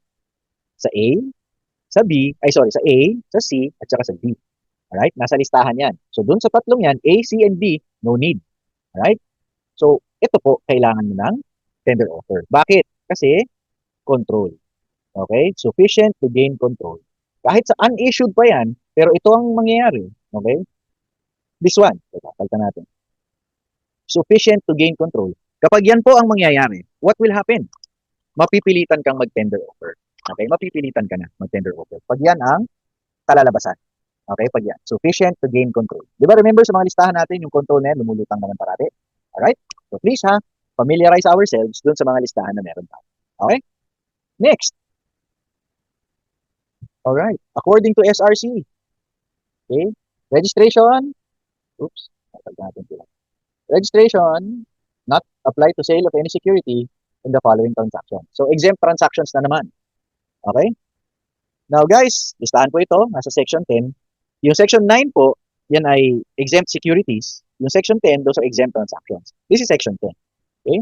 Now, okay? So, please take a look. Okay? Itong tatlo, all are true yan. Okay? If you take a look at the list, all are true po yan. Alright? So, again, anong tinitest natin dito? Yung familiarity mo doon sa listahan natin. Alright? Doon po sa familiarity mo sa listahan. Alright? So, wala tayong nagawa. Yun lang talaga ang way para masagutan mo yung mga ganitong klaseng tanong. Alright? Sige. So, again 1, 2, and 3, these are exempt transactions. These are all true. Okay? Number 27. Okay, ito naman sa corporate governance ito. Okay? Lead director. Remember guys, pag nakita mo itong lead director, okay, yan po ay independent. Okay? If the chair of the board is not independent.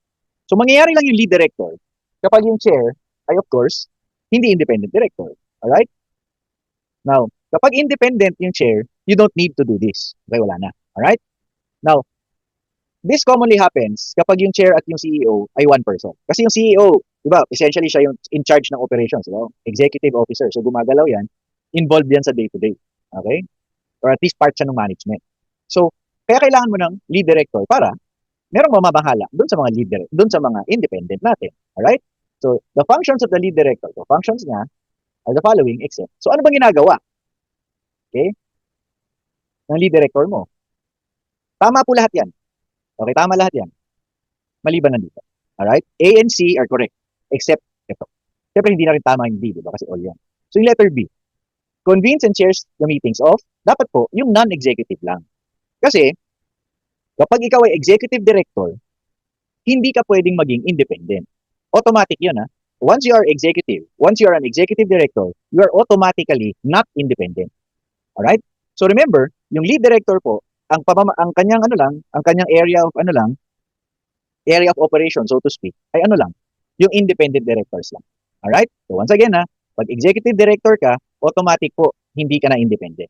At kapag hindi ka independent, walang pakialam sa'yo yung lead director. Alright? So number 27, letter B ang sagot natin. Okay. This one. So, listed on an exchange. Okay, tapos ano to? Assets. 50, 200, 100. O anong tawag mo dito? Diba? Na-discuss natin kanina yan? Public company. Alright? So, public company can mean either listed or yung 50, 200, 100. Alright? Definition lang po. Alright? So, number 27, letter D ang sagot. And, ito, si Pogo Inc. Okay, Pogo. Okay, si Pogo Inc. So, Pogo Inc. is 60% owned by Filipinos and 40% by Chinese. Alright? Quadcom is owned 60% by AFAM. Okay, ay sorry, nagkamali. Yung AFAM guys, okay, yan yung Pogo. Okay, sorry. Nakalimutan ko palitan yung pangalan. Alright? So, yung AFAM, okay, yan yung Pogo. Okay, Pogo Inc. is AFAM. Sorry about that one. Okay? Now, so 60% owned by Pogo, 25% by other Filipinos, and the remaining interest by Koreans. Okay? Quadcom, a public utility, compliant ba siya with the minimum? Kasi di ba dapat 60%? Now, remember guys, kapag ganito, itong first natin na, yan. Alright? Kapag po ganyan, you are considered a Philippine national already. Okay? So, kapag nagbibilang ka, tas ganyan, okay, you are considered 100% Filipino. Okay? Pag ganyan kapag ganyan. For purposes of investment, you are considered 100% Filipino already. For purposes of investment. So, kapag nag-grandfather rule ka, ang kalalabasan nito ay ano? Okay, anong kalalabasan yan? So, Pogo owns 60% of Quadcom. Again yung AFAM yan po yung Pogo. I'm sorry, nakalimutan ko palitan to. So, yung 60% na to, yan ay considered 100% Filipino. Okay? So, 60% is Filipino already. Tapos, plus 25%. So, ilan na yung Filipino ownership dito? Quadcom is 85% Filipino. So, ibig sabihin, more than compliant na siya. Okay? Under the grandfather rule. Alright? Hindi pwedeng yung incorporation test. Bakit? Kasi, tinitingnan lang yan kung saan ka nag-incorporate, diba? So, hindi pwede. Okay? And besides, hindi po yan uubra kapag nationalized yung industry. Alright? So, once again, anong kinukuha natin dito? For purposes of investment, yung ganitong setup, ito po. For purposes of investment, yung ganyang setup, considered na yan na 100% Filipino. Alright? Sige. So, number 30, Code of Corporate Governance. So, as you have seen dun sa ating video on corporate governance, okay, napakahaba nun. Remember, meron po silang yung Codes of Corporate Governance, meron na talagang pinanggalingan na isa, tapos minomodify nila.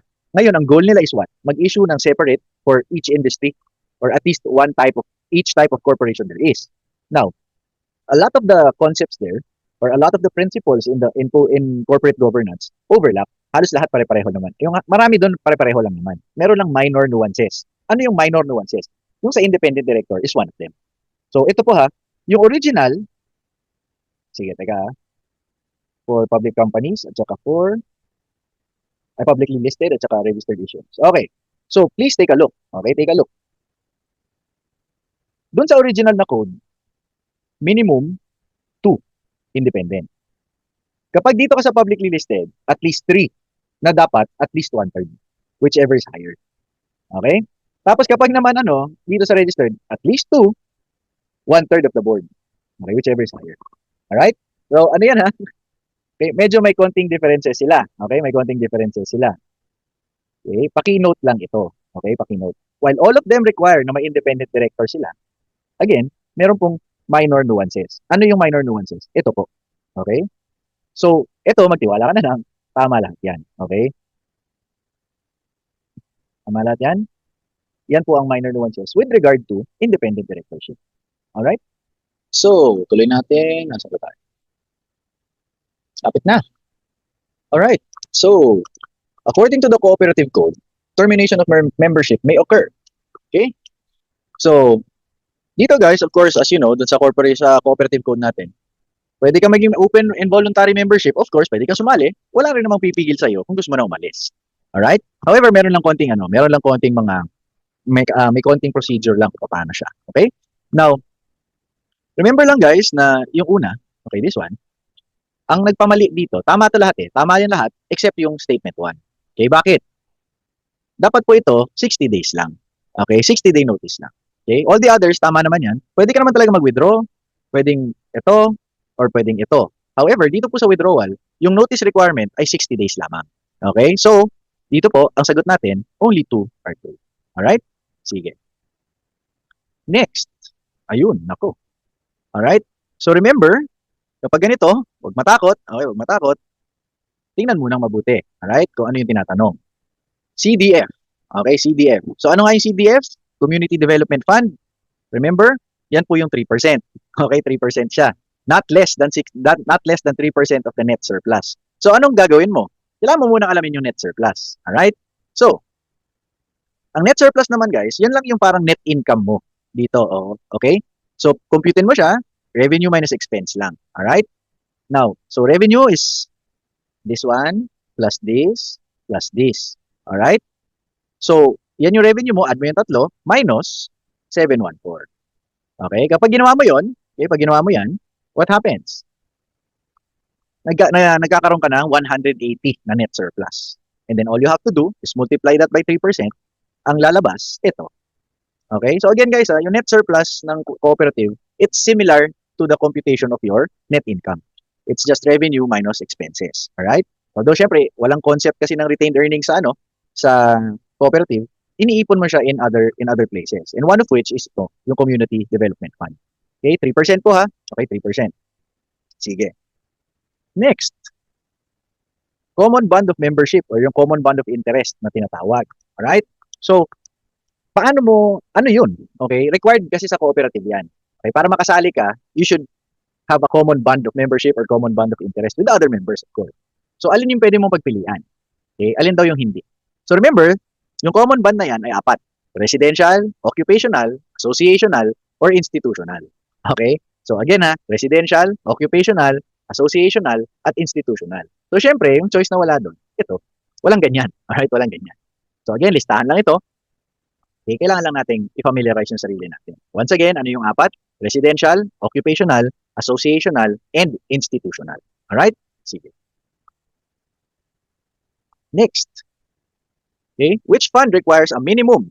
Okay, a minimum of 10% of the net surplus to be set aside. Yan po yung reserve fund natin. Okay, 10% minimum. Okay? Now, ingat ka lang kasi merong maximum. Okay? Kapag maximum of 10%, ang tinatanong doon, okay, is yung education and training fund. Okay? So once again yung reserve fund, minimum of 10% na nagiging 50% pag first 5 years of operations mo. Okay? Yan yung pang-stabilize kasi nung cooperative. Alright? Now, kapag naman maximum of 10, ang pinag-uusapan doon, yung education and training fund. Alright? Tapos, ano pa yung fund natin kanina? Yung CDF. Di ba yung CDF? 3% yan. Tapos yung optional fund, not more than 7 din. Alright? So again, 10% na minimum. Itong education, maximum of 10%. Yung optional fund, maximum of 7. Tapos si CDF naman, not less than 3%. Okay, yun yung minimum. So again, pakitandaan yung mga ganyang klaseng tanong kasi ano siya wala siyang logic guys. Kailangan mo lang talagang tandaan. Okay? So, there we go. And as a requirement for registration, a paid up capital shall not be less. Okay? Sa cooperative po, meron ito 15,000 na sagot. Alright? Sa corporation, wala nang ganyan. But in the cooperative, ito po yung minimum. Paid up po yan Paid up. So, dapat bayad yan. Okay? Bayad yan. Alright? Sige. So, number 5, letter C ang sagot na. Okay, PDIC. Okay, under the PDIC charter, the PDIC is a co-regulator, an insurer, and the statutory receiver. Ay, syempre, all are true. Of course, alam nyo yan. Di ba? Alam natin lahat yan. Alright, next. A bank may be placed under receivership and may thereafter be liquidated based on any of the following grounds, except, so alin daw yung hindi? Now guys, itong listahan na to comes from section 30 of your of your new Central Bank Act. Okay, nandun section 30. Tapos once you establish these grounds, yung process naman or yung powers ni PDIC magte-take over na doon sa kabilang batas. Alright? So alin dito, yung hindi. All of these things are part of the list. Again pag may listahan, we familiarize ourselves. Now, alin yung hindi kasali? Ito po, si letter D. Okay, bakit siya hindi? Kasi kailangan po maging final muna. Okay, cease and desist, yes, but dapat maging final. Okay, kasi kung wala pang finality yan, technically, wala pa siyang binabiolate. Alright? So, cease and desist order that has become final. Okay, kaya siya naging mali. Alright? Sige. Next. Nasa ba tayo? Yeah. The following exceptions shall apply to secrecy of bank deposits denominated in both foreign. Okay, so paki-correct. Wala ito. Okay, paki-bura na lang yan. Okay, mali yan. Burayin natin. Okay, yan. Okay, so foreign currency and Philippine pesos.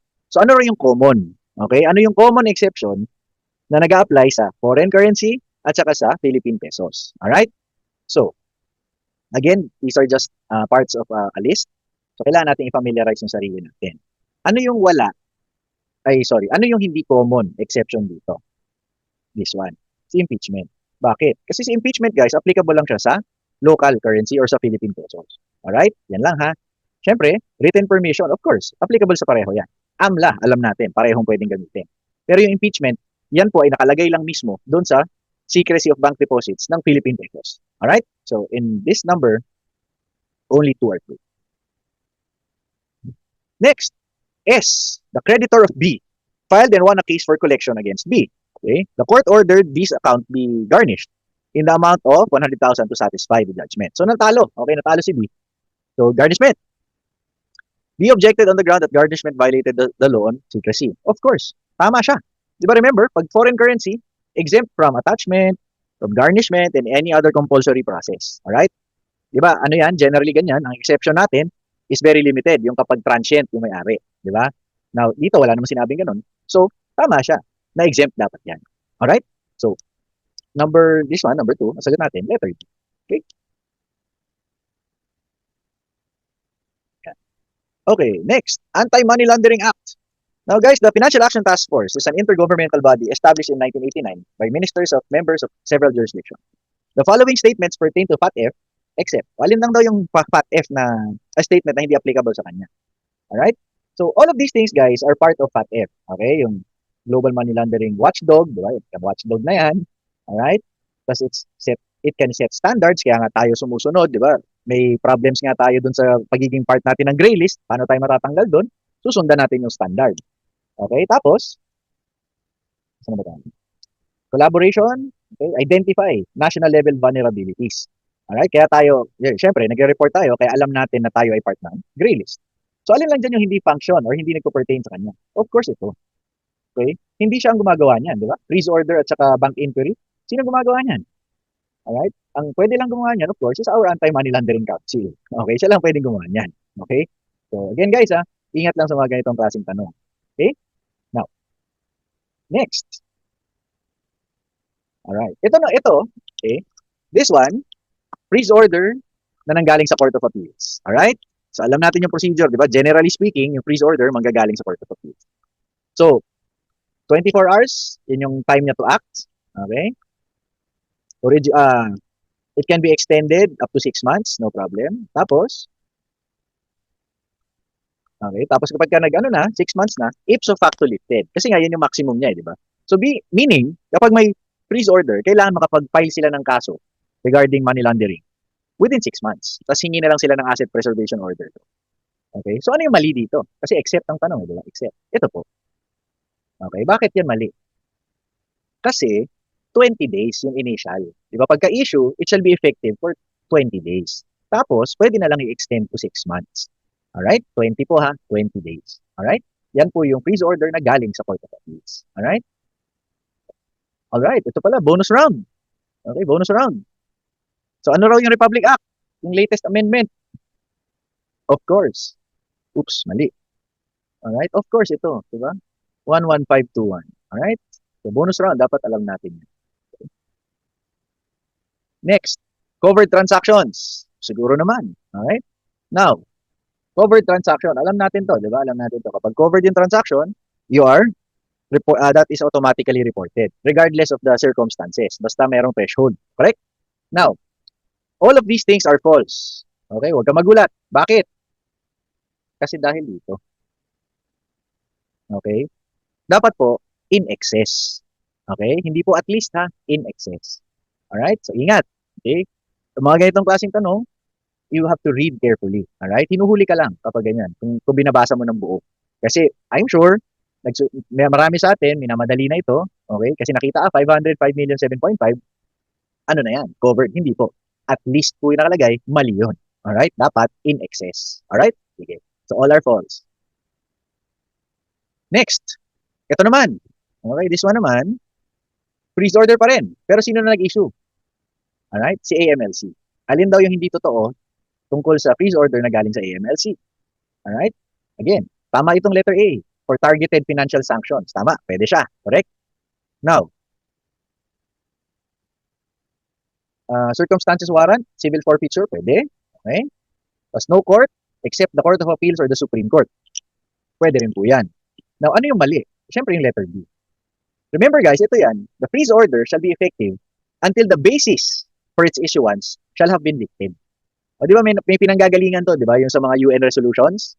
Alright? So kapag nangyari yun, the freeze order stays until mawala yung resolution na yun. Or kung ano man yung nag-emanate from that resolution. So essentially, habang nandun yung resolution, nandun din yung freeze order. Okay? So once again, the freeze order shall be effective until the basis for its issuance shall have been lifted. Alright? Yun po ang, kaya ito mali. Okay? Sige. And of course, another bonus round. Okay? What are the stages? Siyempre, alam natin yan ha. Placement, layering, and integration. Okay? Layering is where the magic happens. Integration, guys, wala na. Binalik mo na sa system yung quote-unquote malinis na pera. Alright? Sige.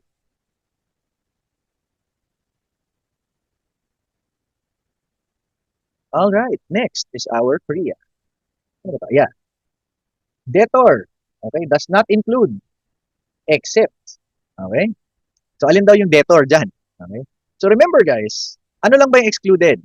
Bank, insurance, pre-need, okay, national and local government units. Alright? Yun lang, hindi. Okay, yun lang. Again, bank, pre-need, insurance, national and local government units. Alright? Now, syempre BPI, bangko. So, excluded. Sun Life, insurance company. Wala. St. Peter, pre-need. So, wala. So, anong sagot dito? This one. Alright? The Philippine Postal Corporation, ito po yung kartero. Okay, diyan ka nagpapadala ng sulat. Okay, yung normal na sulat. Yan po ay kasali kasi hindi naman yan national government, hindi naman yan LGU. Okay? Yan po ay GOCC. Okay, covered yan ng PRIA.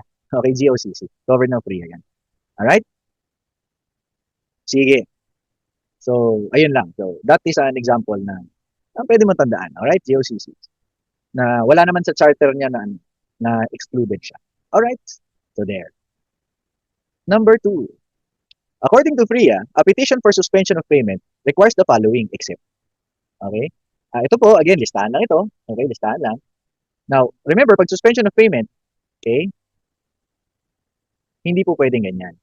Sino lang ang pwedeng mag-suspension of payment? Natural person lang. Okay? So, remember po sa PRIA, ang meaning ng juridical person ay medyo special. Bakit? Kasi it includes a partnership, a corporation, and a sole proprietor registered in the DTI. Ngayon, kapag hindi ka part ng tatlong yon, you are an individual debtor. Ngayon, yung individual debtor, ang pwede niyang hingin is not a rehab, but a suspension of payments. So, ito po yung mali. Okay? Kailangan, natural person lang. Okay? Okay, so mali ito ha, kasi hindi pwedeng juridical person. Alright? Sige. So, letter A. Next. Okay, stay order. Except, ano raw laman ng stay order? Okay, anong effect ng stay order? Okay, suspend all proceedings, tama yan. Prohibit the debtor, tama rin naman. Kasi nagpaparehab ka nga, so dapat wag. Tapos yung last dyan, prohibit the debtor from making any payment, tama rin, except provided therein, yung sa administrative, tama. Ito lang po ang hindi dyan. Okay, remember, hindi po kasama sa stay or suspension order yung criminal actions. Iba ang pinag-uusapan dun. Alright, iba ang pinag-uusapan dun ha. So, criminal actions. Alright, so hindi kasali. Ito po. Alright, So, a criminal action against the debtor, the owner, the partner. Okay, hindi po kasali. Alright? So again, pagka nag-stay order, tigil lahat. Except, ito. Okay, meron din namang iba pang exception, pero this one is the more common one. Listahan po yan. Okay, listahan yan. So, if you are interested, that is Section 18 of the FRIA. Okay, Section 18 of the FRIA. Okay? Sige. Next, number 4. Okay, existing management, okay, may be displaced. Okay? Any of the following instances. Remember, kapag nag-FRIA po, hindi po ninyo tinatanggal yung existing management. Okay, bakit? Kasi gusto nila magpa-rehab, and besides, sila naman talaga yung may alam paano patakbuhin yung negosyo na yan. Diba? Sila naman talaga. So, ang tingin ng batas is, mas mataas yung chance ng rehabilitation if you leave it to them. Okay? Kasi, again, sila naman talaga may-ari, sila naman talaga ang marunong dyan. Alright? Now, kailan mo daw, ang tinatanong dito is, kailan mo daw pwedeng i-displace? So, kailan mo sila pwedeng sipain? Alright? Now, let us look at the statements. So, 1, 2, and 3. Actual or imminent danger of dissipation, wastage, or destruction. Okay? Pwede. Yan. Paralyzation of the operations. Pwede. Okay? Gross mismanagement. Fraud. Okay? Or willful violation. Okay? So, yan din pwede. So, all three, okay, all three guys are grounds. Okay? All are true yan. Pero remember lang any po, any. Okay? Any. So, kahit alin dyan. You don't need to prove all three. You just need one. Okay? Tapos pagka na-prove mo yan, then, you can dispatch. You can, excuse me, you can, displace the management already. Okay? So, papalitan mo. Sinong papalit? Either yung receiver or a management committee. Okay? Sige. Next. Ito, gulay. Okra. Okay, okra. Minimum requirements, excepts. Alright? So, alin daw yung minimum requirements ng okra? So, there is a list. Once again, listahan po yan. Okay? So, alin daw dito yung hindi? Okay? So, again, pag may listahan, guys, familiarity. Okay? If you can memorize, of course, mas maganda. Alright? Now, yung out of court, guys, ang medyo, ano mo lang dito, key concept dito is, this is the arrangement na pinakamataas ang threshold. Okay, bakit? It is literally out of court. Wala ng court assistance, wala ng court supervision dito. So, kailangan, halos lahat ng creditors mapapayag mo. Okay, halos lahat. Alright? And of course, yung mali dyan is this. Ay, sorry. Bakit mali yan? Okay, bakit mali? Kasi dapat 85. Okay, dapat po 85% of the total liabilities. Alright? 85 85. Okay, 85% of the total liabilities dapat yan. Okay? Sige. Alright. Philippine Competition Act. Relevant market, tandaan natin, laging dalawa yun. Product market at saka geographic market. Siyempre, both are true. Alright? So remember guys, sa Philippine Competition Act, kapag relevant market, it is composed of two things. Yung product market and the geographic market. Ano yung binibenta? Pati yung service, counted dyan. At kung saan binibenta. Alright? So both are true. Next. According to the Philippine Competition Act, the following are prohibited. Alright? Anti-competitive agreement. Siyempre, bawal yan. Alright? Now, acquiring a dominant position. Mali. Bakit? Kasi dapat abuse of dominant position ang bawal. Okay, remember guys, okay, I think I mentioned this already. Kapag ninegosyo po, okay, yan nga ang gusto mo. Maging dominant, maging number one. Okay? Wala naman yatang nagnegosyo na, ay gusto ko, ako yung pinaka-konti. Hindi ganun, di ba? Ang goal nila lagi, number one. But remember, acquiring or becoming dominant is not prohibited. Ang bawal is yung abuse of the dominant position. Alright? Sige. Next, entering into mergers and acquisitions. Eh, mali rin yan. Kasi, hindi po, in fact, allowed po ng batas yan, di ba? Meron kang specific na provision sa Revised Corporation Code para lang dyan. Okay? Bakit? Kasi yan po ay express power ng isang corporation. Okay? Ano yung bawal? Anti-competitive mergers and acquisitions. Yun ang bawal. Okay? Ingat ha. Okay? Ingat sa ganyan. Okay? So again, what's prohibited? Abuse of dominant position and anti-competitive mergers and acquisitions. Alright? So, our answer is letter C. Only one is true.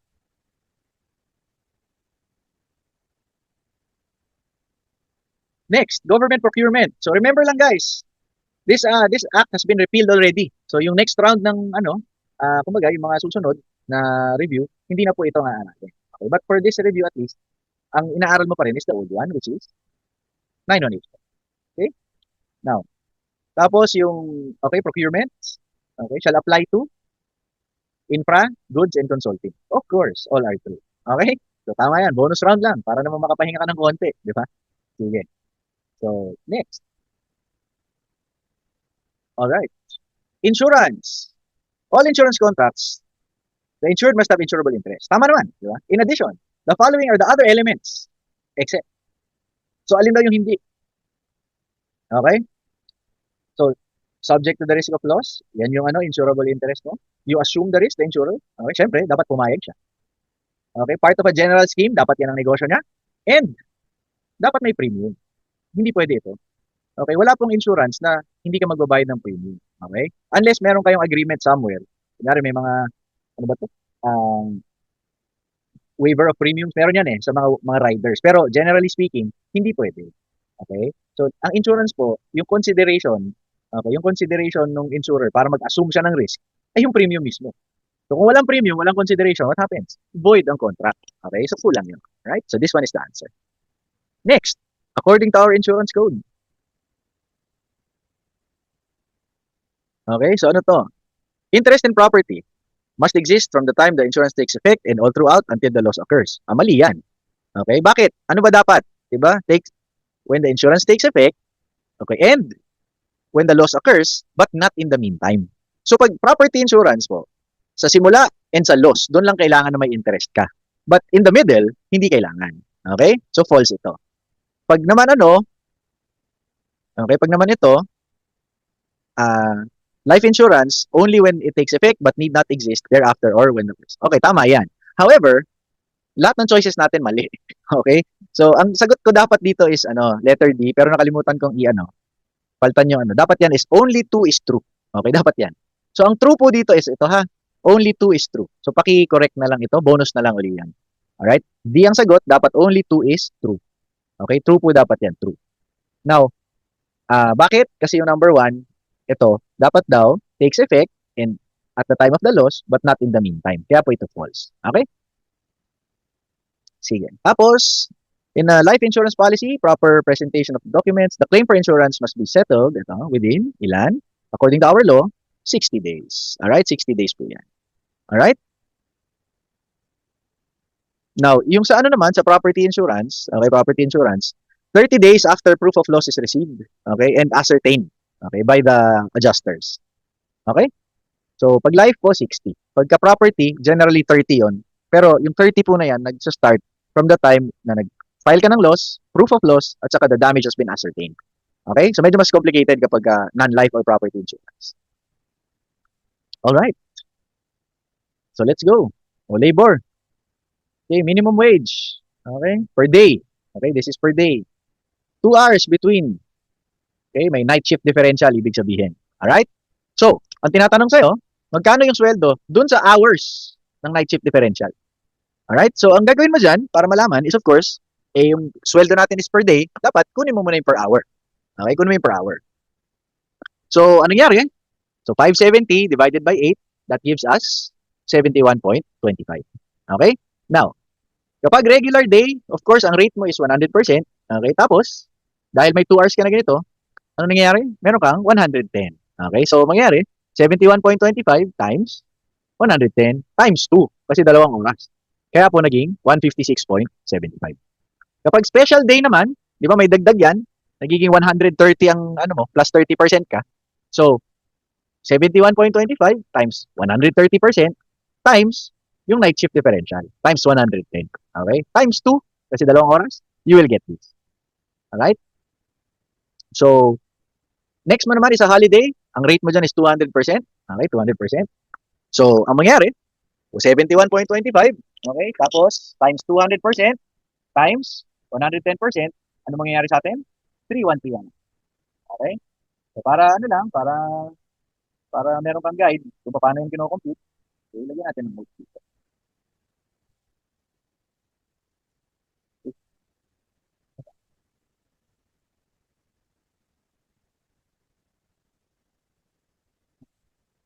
Ay, ito pala. So, add a comment.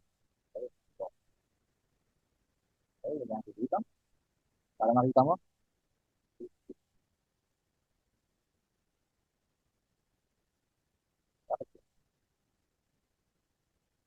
Okay, bakit ayaw nyo magpakita?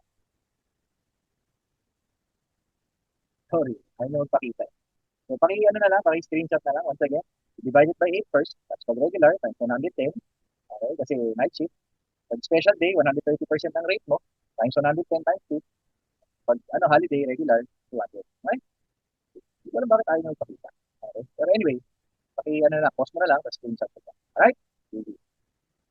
Next. So, ang sagot natin dyan, all are true ha. Okay, all are true tayo. Okay. Sige. Maternity leave.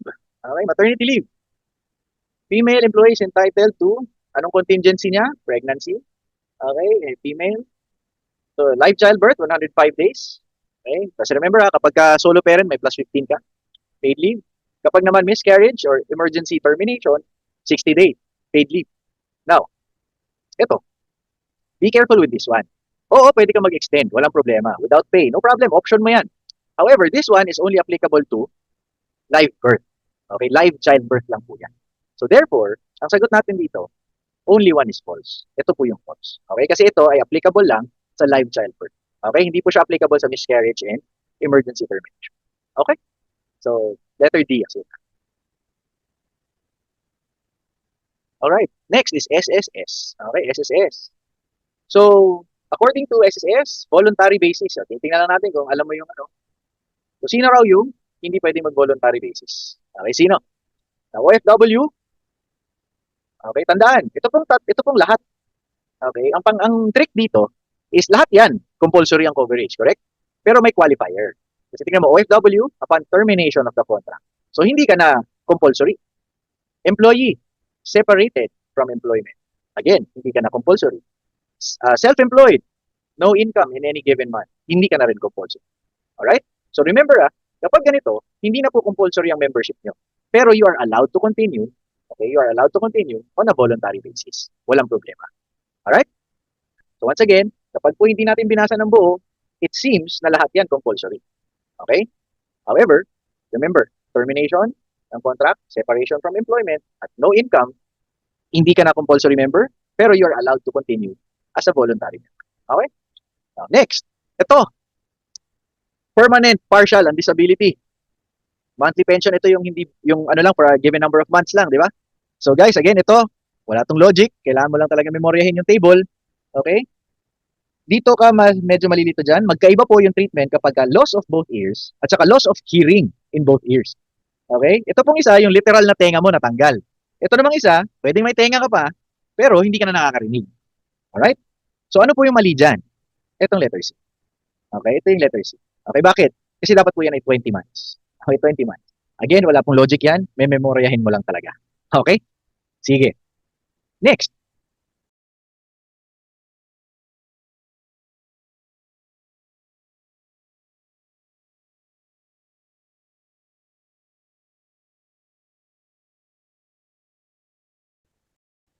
Okay, next tayo. Okay? Alright.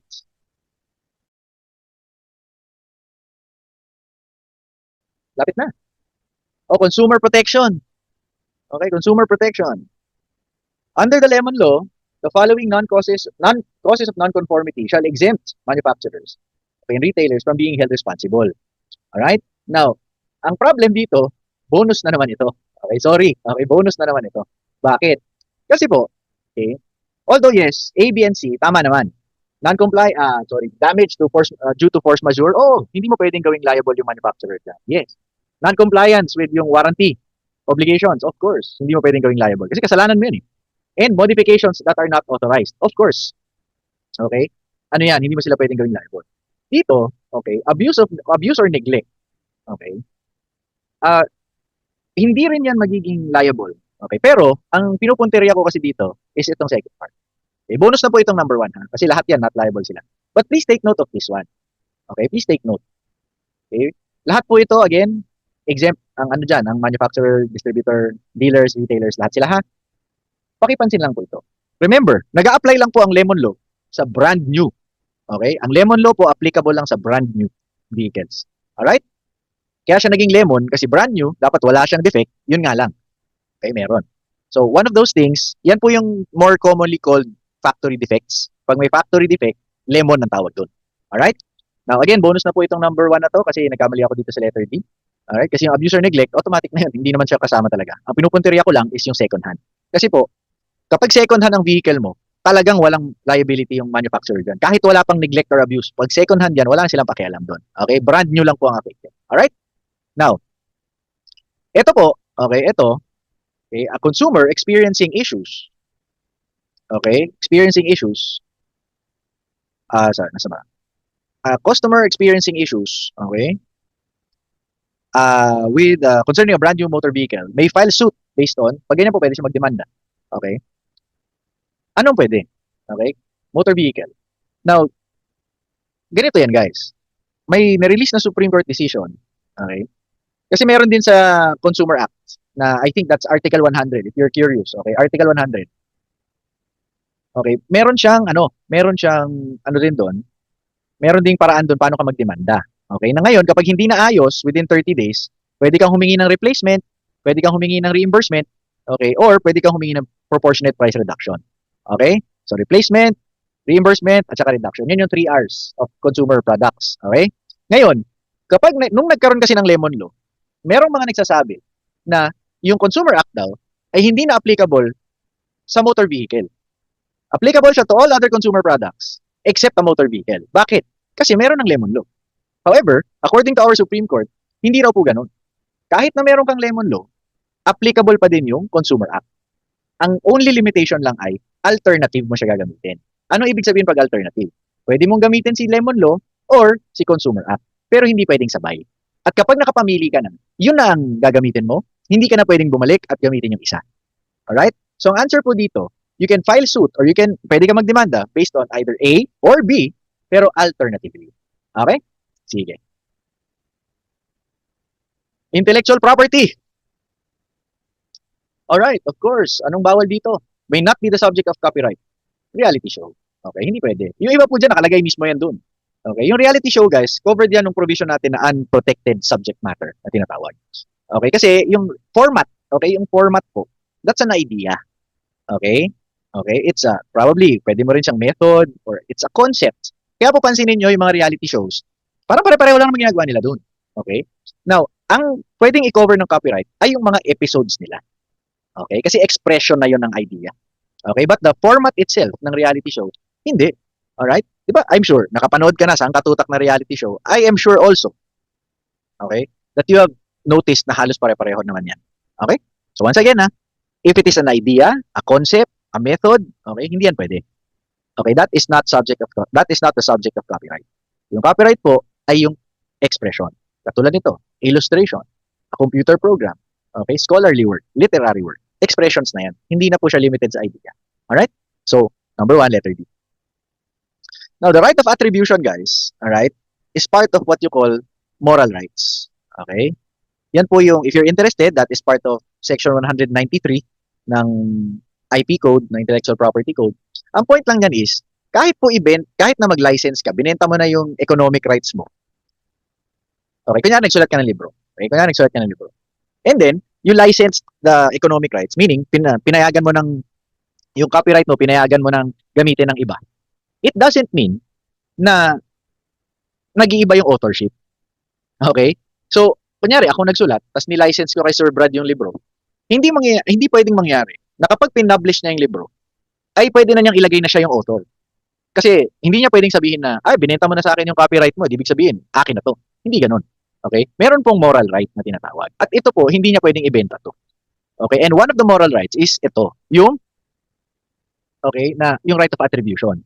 In other words, to require that the authorship of the work be attributed to you. Okay? That the right that is his name, as far as practicable, be indicated in a prominent way on the copies and so and so. Alright? So, kaya po hanggang ngayon, di ba? Yung kahit na expired na yung copyright ni Rizal, di ba remember, hindi naman, ang sinasabi pa rin, siya ang author ng El Filibusterismo at saka nung isa, No Limitado. Okay? Kasi moral right na yun, right of attribution. Okay? Saka, kahit na di ba, kunyari, yung ginawa ng yung economic rights sa Game of Thrones, yung sa mga ganong series, di ba? Ginawa ng show sa TV. Alam pa rin, sinasabi pa rin, na-attribute pa rin na ang writer nun ay si George R.R. Martin. Okay? Kasi, part po yun ng moral right ng author na sabihin or malaman na siya yung author niyan, siya yung nagsulat niyan. Alright? Sige. So, ayun lang. Right of attribution, guys, is considered a moral right. So, meaning, you cannot alienate this. At kapag nag-license ka or binenta mo yung economic rights mo, yung moral right remains with you. as the author. Okay? Okay. Data privacy. Bonus round. Okay? Of course, this is letter B. Okay? Pangalan lang naman. Tinitingnan lang natin kung alam mo. Now, the following may be considered personal information controllers. Okay? The following may be considered personal information controllers. Now guys, ito po, ingat ka ha, ingat. Baka tinignan mo lang yung collect, hold, sell, ganon. Okay, remember, personal information controller ka kung ikaw mismo, kung para sa'yo yan mismo. Pero tingnan nyo yung number 1, as instructed by another person. So in-outsource, inutusan siya. So sino yan? Yan po yung PIP.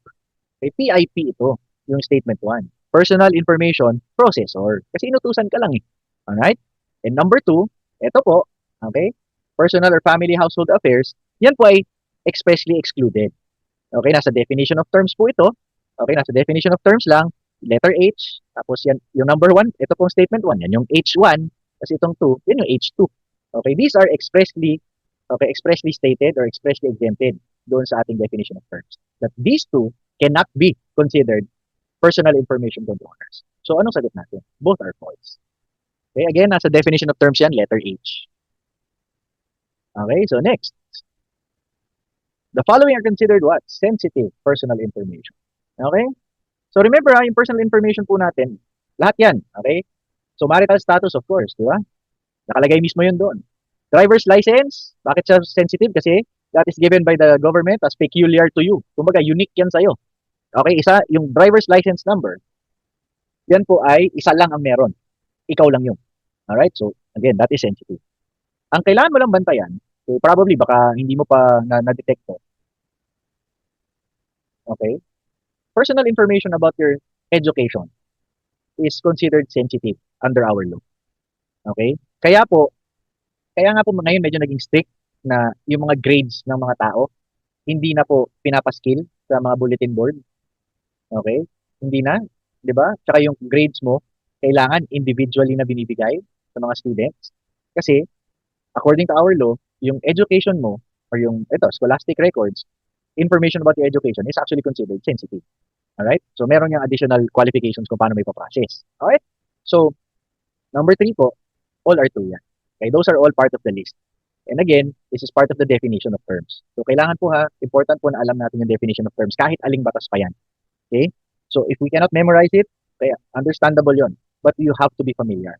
You have to have read those things more than once. Okay? Wala pong nakakatanda niyan na isang beses niya lang nakita. Okay? You have to read those things at least 2, 3, or even 4 times para at least makita ng mata mo, yung brain mo kaya niyang i-recall, kaya niyang i-recognize. Okay? Para may trigger sa memory. Alright? So number 3, all are true ha? We're almost done. Okay, electronic commerce. Brad, using his laptop, sent an email to Lester offering to give condominium as a gift. Alright? Okay, accepted. Lester accepted the offer via sa Twitter. Okay, Twitter. Alright. Consider the following. Alright. So, electronic commerce, di ba anong rule natin? Functional equivalence. Tama naman. Okay, kasi siyempre merong ano yan, yung email, ikaw lang talaga yan, may identity, may signature mo yan. Okay, tapos yung DM, of course, ganun din, di ba? Meron yung identity, meron yung signature mo. Kasi ikaw lang pinanggagalingan nun. Next. So may gift, di ba? Accepted. Elements are in the form of, ito. Okay? Elements, electronic data message or electronic document. Tama naman. Di ba? Tama naman. Okay? And statement 3, is it valid? Of course not. Okay, hindi pwedeng valid. Bakit? Donation po ito ng condominium. Ang condominium, real property. So, ibig sabihin, hindi po enough na in writing. Kailangan in a public document. So, sa number 1, only 2 are true. Okay, dalawa lang. Alright? Sige. Next, ito po, provision lang to, acknowledgement. Pag ganyan po, okay, pag ganyan. Alright? That is Section 20 of the Electronic Commerce Act kung interested ka. Alright? So, Section 20, kailan lang nagiging required? Ito po. Okay? If the parties have agreed in writing. Okay? Sorry, if the parties have agreed. Okay? Now, kailan pa? If you read Section 20, may isa pa. Okay? Ito. If the originator demands. Okay? If the originator requests. Hindi pala demands, I'm sorry. If the originator requests. Pero, dapat, nandun sa electronic data message na pinadala. Okay? So, if the originator requests, okay, tapos yung request na yon ay included dito sa sa electronic document or sa electronic data message. Di ba remember po kunyari pag nag-email sa'yo, kaya meron sa dulo, please acknowledge receipt of this email. Ayun. Kailangan mo mag-acknowledge dyan. Alright? Pero, remember, hindi pwedeng verbal. Okay? Hindi pwede. Okay? Hindi pwede yan. Kailangan, yung request niya, nandun sa electronic document, nandun sa electronic data message. Alright? So, kailan lang magiging required in our choices? Ito lang po. Okay? Ito lang letter B. Kasi ito lang yung nasa section 20. Alright? So again section 20 guys, ito kung interested ka, I suggest you read it too para alam mo kung kailan siya. Alright? Sige.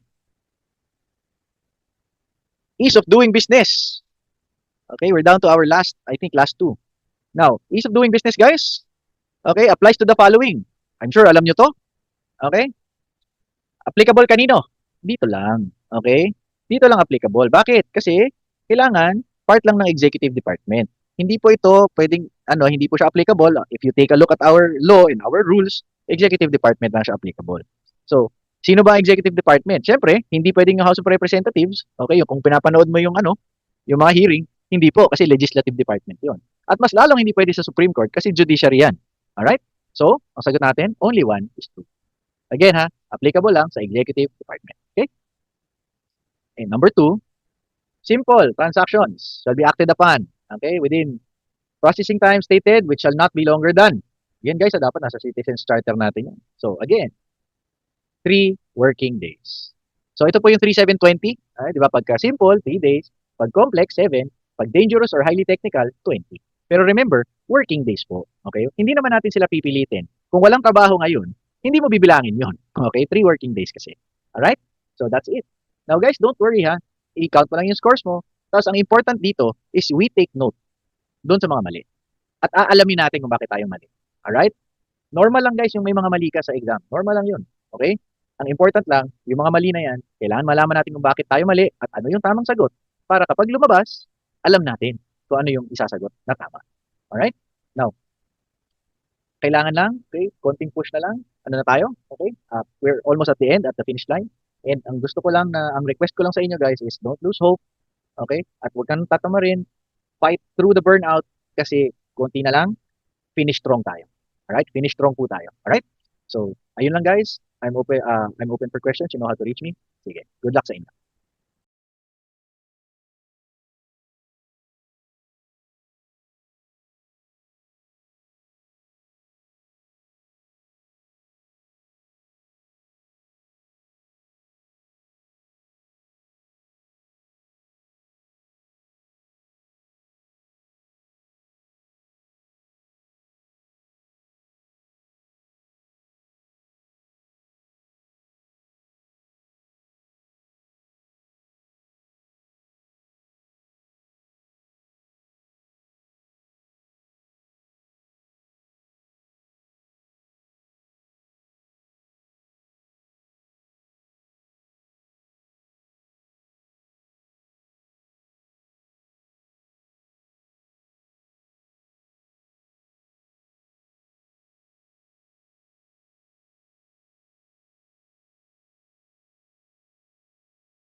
Greetings, Earthlings and humans, clones, doppelgangers, whoever you are. I don't know who you are, where you come from, but greetings.